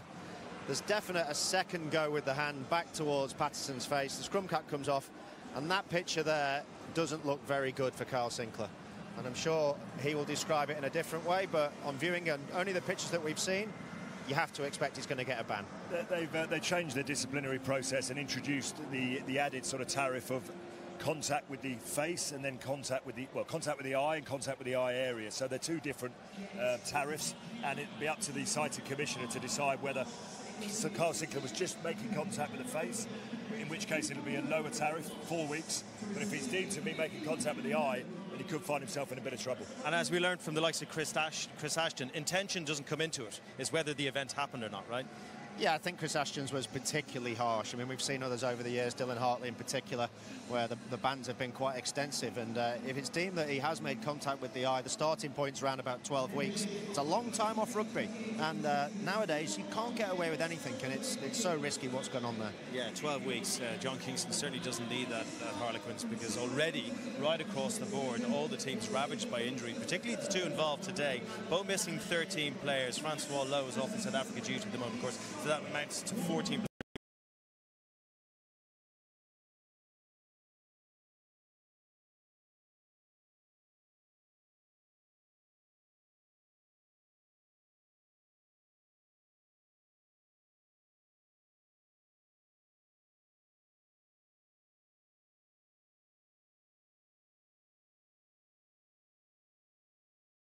At the moment. Let's start with a Bath perspective, Oz. Tough on them. They should be back to kind of more or less fit and healthy in about a month's time, but a hard start to this season. Yeah, it's been really tough, and you can see from the league, actually, though, you only have to win one game and break a cycle of 2 to jump up. There's all the injuries that they've got. Big players, Banahan, Garvey, Foto Alihi, all guys that are definite starters that have big impact on the outcome of the matches. But that's why I think the first 20 minutes today is enormous for both sides. Because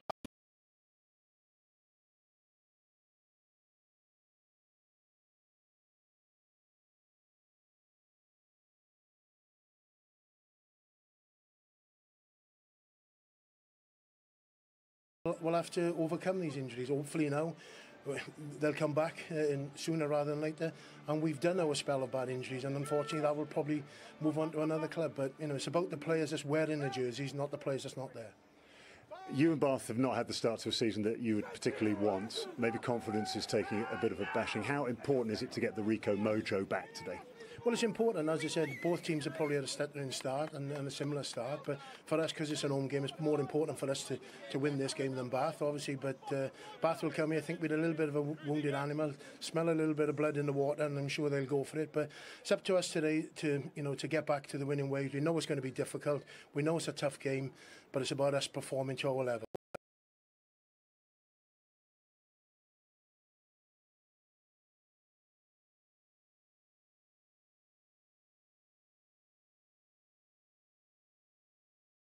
Have invariably focused on attacking out wide, and it is one of the reasons why people love watching Wasps play. Does there need to be a bit more practicality, a bit more going through a team rather than trying to go round them? Yeah, absolutely. I think if you look at the last 2 games, there's not been the space out wide. Teams know how we want to play, so we've got to go through them a little bit. I think we've got to earn the right to go second line, and we've got to earn the right to go wide. That's not saying we're not going to go there, but obviously I think we've got to have a little bit more balance.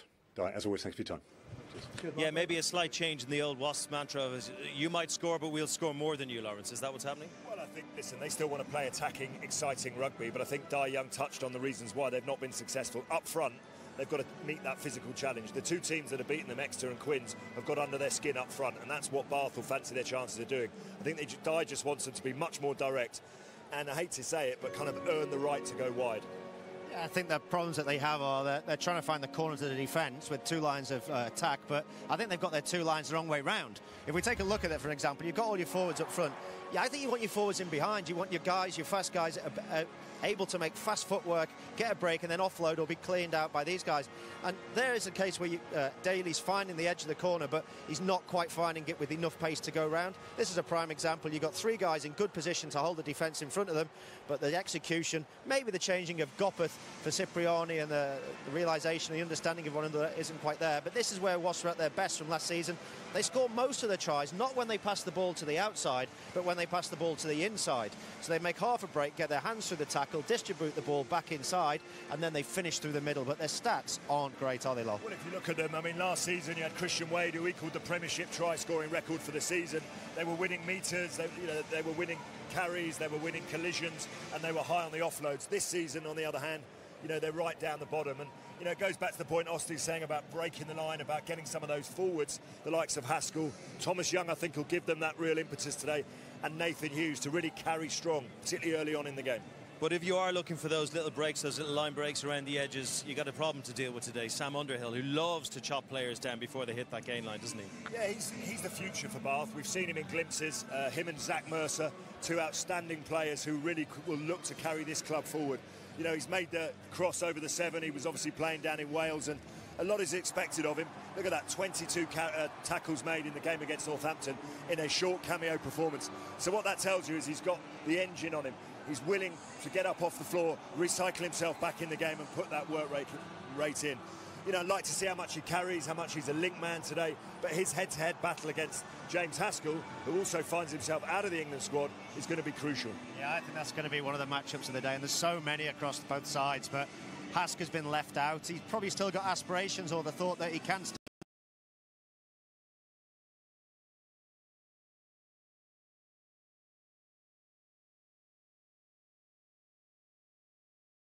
and today will be one of those days he thinks that he can put a marker back down in Eddie Jones's book. Yeah, he loves these kind of occasions. He really rises to them. He was out here warming up half an hour before anyone else. As was Todd Blackadder, having a good walk around the Ricoh Arena, looking like he was deep in thought. What's he got to say to Babes ahead of this one? Todd, there are usually certain shortcomings in a team's performance that could be rectified on the training pitch. Possibly after the Falcons game, there's a mental problem. How readily can that be addressed? Oh, not so much a mental problem. I think it was just missed tackles early on. Just you can't give 19 points away, and then, when you expect to start well and just give 19 points away, as I said, just puts you under pressure. But we worked our way back in, and I think that middle part of the game really showed us what we can do. And I think our challenge this week is to, put in 80 minutes instead of 40 minutes, and that's probably been our challenge. A little bit of inconsistency, but we've addressed a lot of the issues internally, and we've come here really well prepared. We live in a world of statistics, and when we look at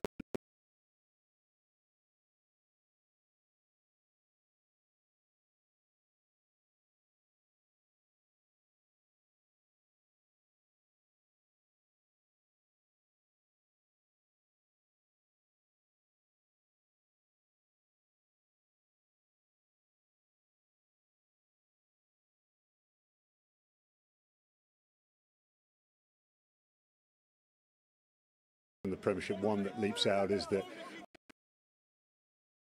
logical blow. Teams that were fighting at the top end at the end of last season now struggling a little bit mid-table. Is there a ruthless edge to Bath saying we want to make Wasps suffer today at the Ricoh? Oh, definitely. I think both teams are in the same position, really. I think it just shows how tight this competition is, and everyone's beating everyone. But I think we really want to be here. We've got to be ruthless today. And if I look at the last couple of weeks, we just haven't been there mentally. I mean, you've got to be really physical when you're away from home, and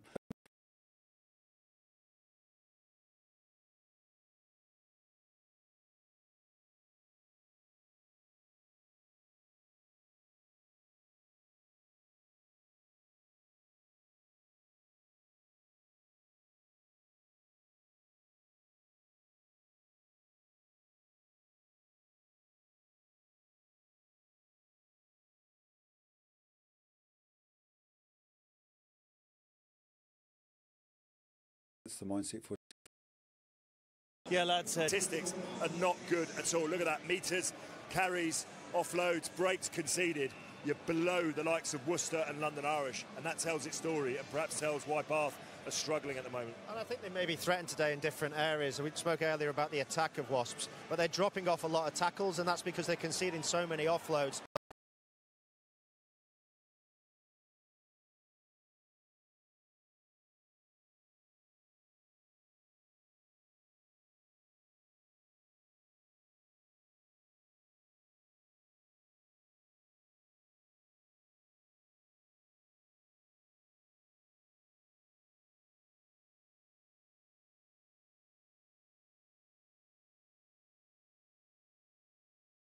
quick. It means the defensive line can't get any formation, can't get any go forward. See its disruption. There's dog floats daily today, and a lot of people be looking at that as an England matchup and who's going to win that battle when it comes to the Six Nations and Autumn Internationals. Yeah, I don't think it is. I don't think it's a direct comparison. I think Daly's probably looking at the minute, maybe being on the left wing with Slade maybe in the 13 shirt. The way that Slade's performing, his form, his stats stand out, and I think he's got that kicking option as well. It may affect also who gets picked at 10. Maybe they go with Owen Farrell instead of George Ford if Slade.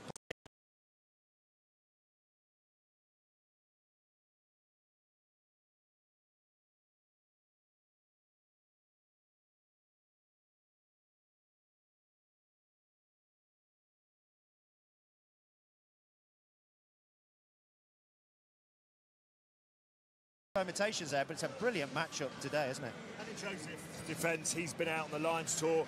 He's not necessarily had the pre-season that Henry Slade has enjoyed, and you can see the benefit that Slade's got from that. I think a little bit of Jonathan Joseph is limited by the way that Bath are playing at the moment. They don't have the ball for anywhere near as much time as other teams in the Premiership, so perhaps he's not getting the same amounts of attacking opportunities as the likes of Slade or Daly. He's not getting as much ball, but in the games we've seen, he's looked tired, he's looked heavy-footed, he's not looked himself.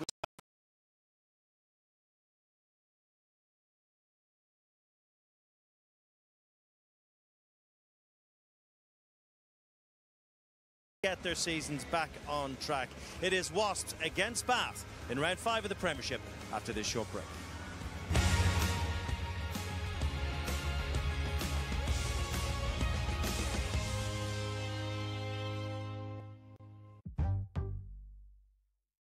Love Kit Kat?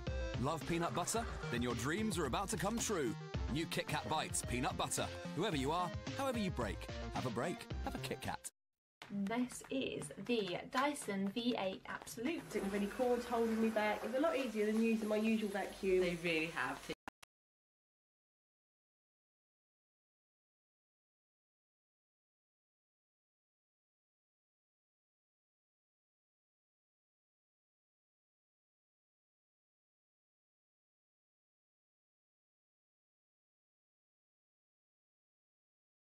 Vacuum in. This thing is a dream. It does replace our existing vacuum cleaner. It is so powerful compared to our old model. It's like a lifesaver, especially with small children. I found it powerful enough that I haven't even needed to get my corded vacuum out.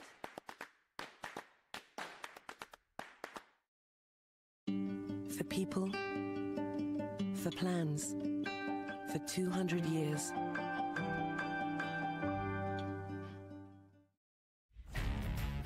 Football, 90 minutes where anything can happen. You can watch it and you can get involved in it with the latest Coral action. Boost your ACCA winnings by 10% on 4+ football accumulators. Coral, jump in. Available from App Store and now Google Play. When the fun stops, stop. In the early 80s, two guys were born. Their names were Jeff and Andy. They grew up, developed facial hair, and one day, while buying razors, they wondered, why do razors cost so much? Jeff and Andy were confused, so they started their own razor company. They even bought a factory in Germany. They bought my factory. Jeff and Andy started to make razors that looked like they were designed on Earth, not in space. And by selling directly to you on the internet, Harry's can offer a quality shave at a fair price. Get started with a Harry's trial set delivered to you for $2.95. Harry's, shaving's other guys. There's bingo, and then there's Bet365 Bingo. Be part of our fun-loving community, and you could win cash prizes. Bet365bingo.com. Please gamble responsibly. Say goodbye to the same old faces, to the same grey skies, and the same cramped spaces. Say hello to a world full of differences. Differences that expand and enrich us, because after all, our lives aren't made better when we close ourselves off to the world. They are made better when we open ourselves up to it. Celebrity Cruises. We've come a long, long way together, through the hard times and the good. I have to celebrate the day. Yesterday, Today and tomorrow, we have been and always will be by your side.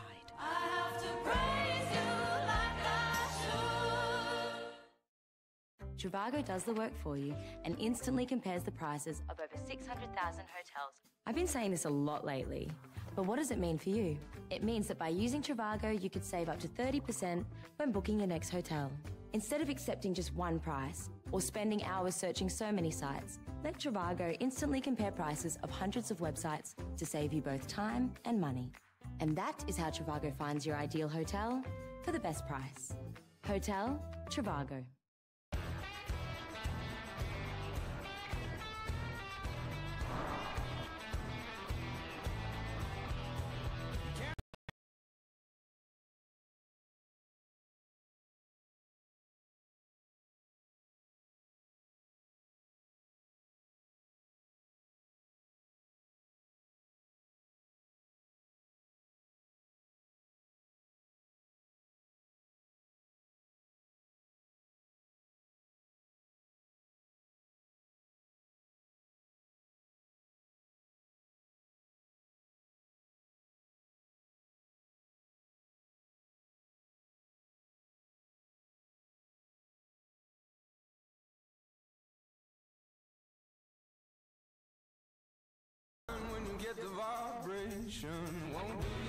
Introducing, featuring the all.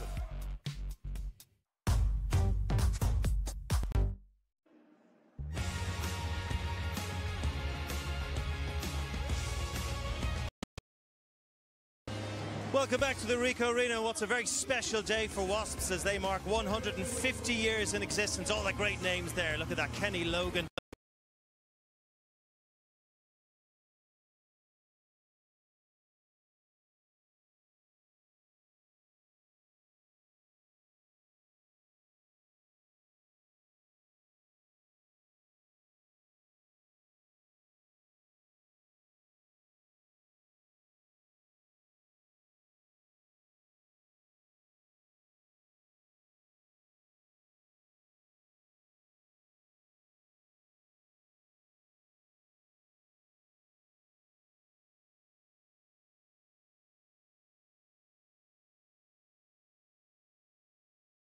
He gets a years. And of course, Bath, big visitors. Yeah, it's always been a traditional big game against Bath. I remember our first game in 1995-96, the professional era, going down to Bath. They had the Rugby League stars there. It was a turning point for the game and a very special game for us. So, enjoy it, and let's enjoy it with Lawrence, Ali, and Oz. Thank you, Craig. Good to see the legends all live.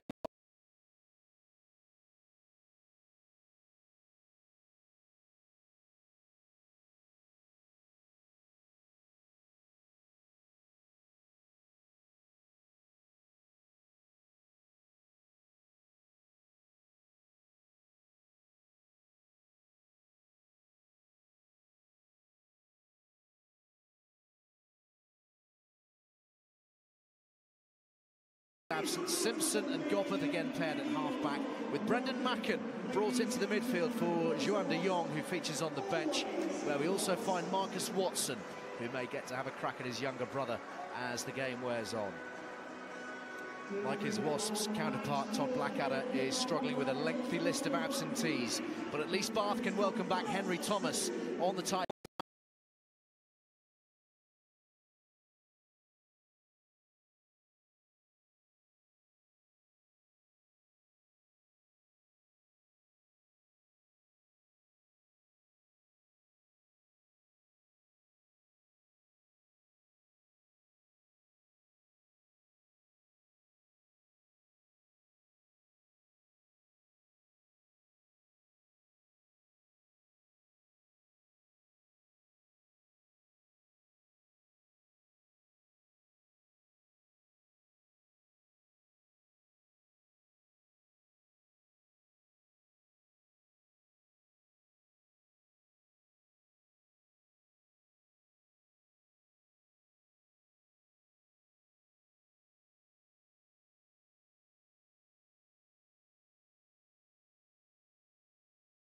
Within Thomas Young, but it's the big ball carriers that I'm looking at, the two number 8s. Talupe Falatau has been outstanding for Bath in their impressive wins this season against Napoli. Set the tone, though worryingly off the pace against the Chiefs last weekend, and of course surrendering that proud record here at the Rico de Quins the weekend before. Bath, like their opponents today, having lost their last 2 after such a strong start to the season. Leicester and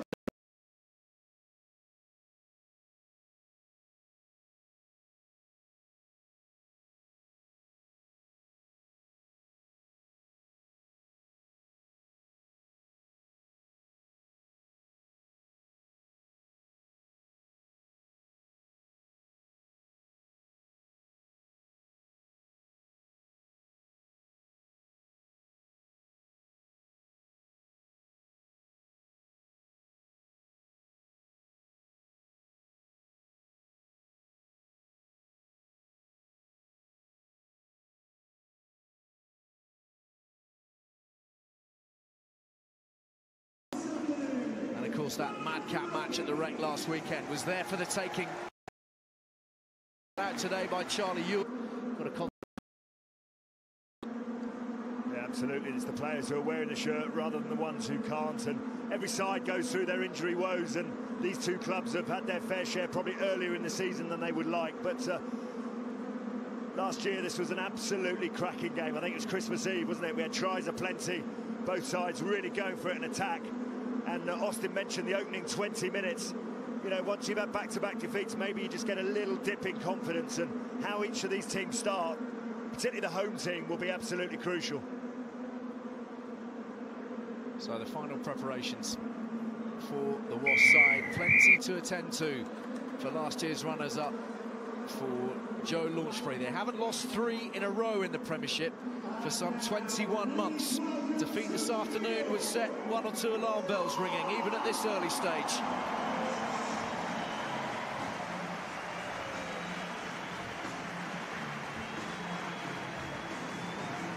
Good crowd in, plenty of support. And of course the players running past the Guard of Honour, which features the legends of the club, a reminder of the traditions now entrusted to this group of players. Yeah, it's a crucial couple of weeks for Wasps, obviously going down already to Harlequins, and then a big thumping down at Sandy Park. They've obviously got the game here at Bath, and then they travel to Saracens Allianz Park before they go to Europe. So, you know, there's never normally must-win games at this stage of the season, but really important game, particularly for the home side. And also for Matt Carley, this is going to be a really tough encounter in the first 20. Bath saw what Harlequins did when they came here. They fronted up, they were physical, they were right on the edge. If you put that together with the fact that they lost in the way that they did last week, there's a lot of frustration. It could well boil over. Yeah, it should be feisty. Wasps have had much the better of these contests in recent times. 5 of the last 6 have gone their way, including the double last season. But right now, this is a mid-table clash. 7th against 8th. And both of these two want to check that, of course. Backwards off-white, says Matthew Carley. So the ball is there for Simpson. McIntyre feeding Goppert. A little bit of space to run into, hit straight through Henry Thomas. And Nathan Hughes making a bullocking run towards halfway. Excellent start from the home team. Front foot ball to work with. Rowland's driven back in the tackle. No Cannon Mile, no Matt Simmons at the moment for Dai Young to call upon. Working that short side, and first side of Brendan Macken, who's in today for Juan de Jong, who waits on the bench. No Eastman, no Cipriani. Won't bang on about those who aren't here, but there are lots of them. There's only 10 fit backs in the Wasps back line at the moment, so most of those are picked today, I guess. Here's one of the best, Christian Wade, working nicely with Daly down this right-hand flank. Priestlands caught in 2 minds and giving Watson an awful lot of work to do. Watson on Wade, one big fend. There's a second big fend, and then Wade gets his man with a little bit of assistance from Tom Cruise. Powerful work from Watson, who was given not the easiest of tasks by Rhys Priestlands. Chris Cook. Virtually unavailable for selection at the moment for Bath. Taken by Gopeth, swung infield to Miller.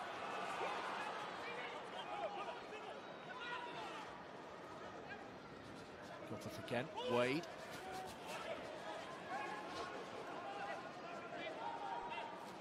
All about the Wasps' attack at the moment. Underhill with an early challenge. Gopeth pushing it across the face of those white shirts and taken on by Cooper Woolley. Keen on exploiting these wide channels early on. Again, Macken is the target. And that was very nearly some nice soft hands from Young to Launchbury, but it's gone forwards. Well, you come away, Al, you want to start with a bang, and we haven't really seen that from Bath. Wasps have got control at the start. This is a prime opportunity from the kick-off. It's a great chance to counter Ruck there. We saw that from Quins time and time again. That's made worse by Charteris stepping in on the outside on Launchbury. Again, he did that 3 or 4 times last week, which caused them to concede tries against Newcastle. Areas will have been spoken about in the week from the coaching staff of Bath, one of which will have been to that guy to hold his channel. And interestingly, from a Wasp perspective, we've already seen Austin 3 inside passes just to straighten the line and make sure that they're a little bit more direct, as Dai Young talked about. Look at that success rate. Even though these sides have been struggling outside of in their overall game at scrum time, Wasps right up there, 97%. Bath even better, 100%. First and third. Expect a very, very strong contest. Both need to sort their height. Henry Thomas, the man to the right of your screen there for a moment or two. He's been very sadly out of action for 11 months now with knee trouble. 2 knee operations last season, and has been unable to build a case for international inclusion, of course, in that period. But great to see him back up against Simon McIntyre, who's on the loose head for Wasps this afternoon.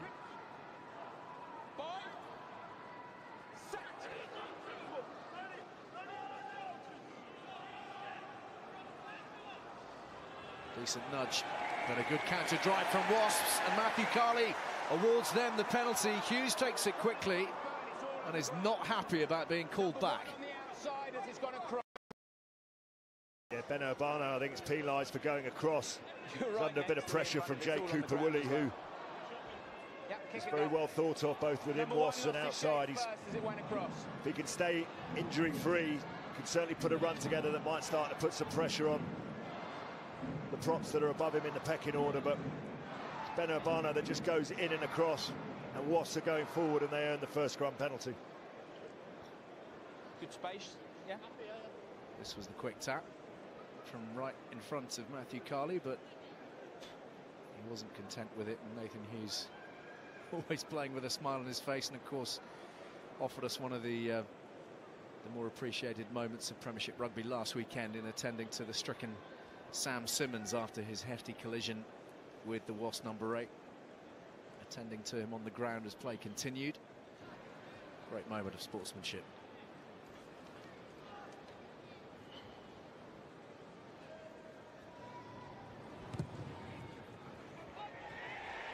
Goodness me.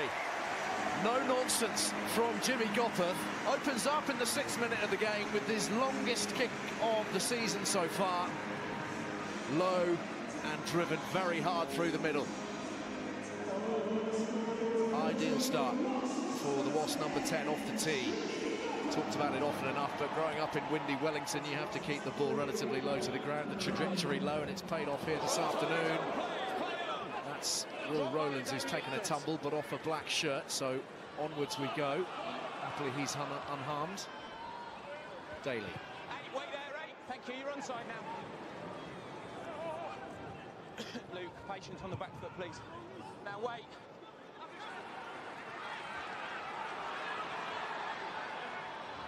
Wade, one-on-one, slipping half past Underhill, who gets back to compete. Simpson looking to that short side. Brew is stationed there. Young, the link man. Gopeth and Wasps just struggling to generate some momentum here. Taken on by Tom Cruise. Still no Tommy Taylor available, of course, for Dai Young as well. Daly, plenty of early touches for him. Plenty of early possession for Wasps, 85% of it in these opening minutes.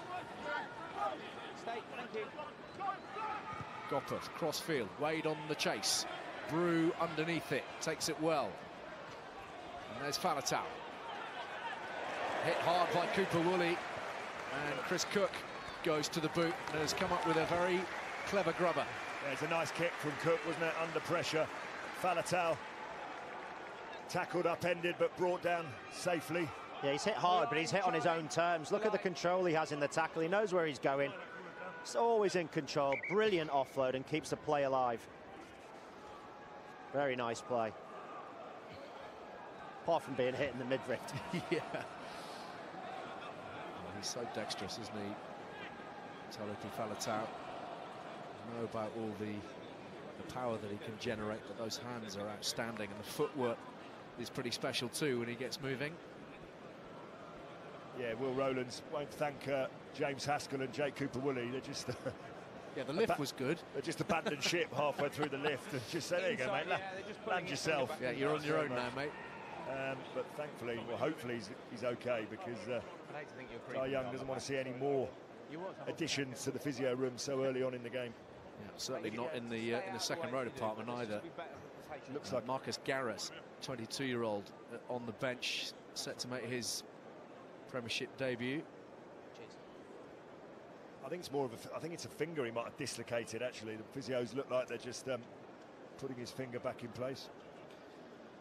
So while Will Rowlands is attended to, let's have a little look at the rugby coming your way on BT Sport. Wednesday, 8 o'clock, BT Sport 2 HD in its usual slot. Danny Cipriani, unavailable for selection today, but he's available for us on Wednesday evening. All the usual demos, the reviews and the previews of forthcoming action. Harlequins against Sale we open up with from the Stoop next Friday at 7. BT Sport 2 and 4K UHD, and then we're off to London Irish on Saturday up against the Tigers, fresh from that outstanding win yesterday over the champion Chiefs.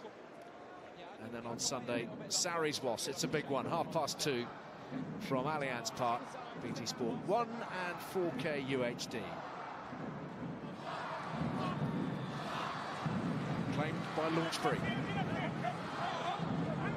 Claimed by Launchbury under the watching eye of Steve Borthwick there in the crowd. He'd be pleased with the form of Launchbury in the opening 4 games. Yeah, 1 or 2 to cast his eye over here this afternoon for Steve Borthwick. This is Watson, straightening, and a powerful run and an excellent offload too. Cook goes wide for Rokandanguni. First touch for the winger, who's been coming up with some extraordinary tries this season. A powerful surge here from Charlie Ewells, carried onwards by Walker.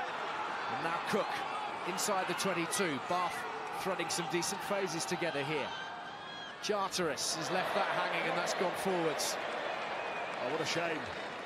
Some really nice offloading, probably doing what Newcastle did to them last week in filling that channel.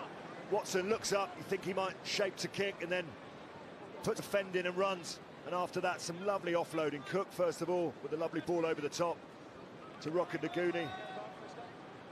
Look at that, it's flooding the same channel. That's really, really hard to defend against when players come through that same channel.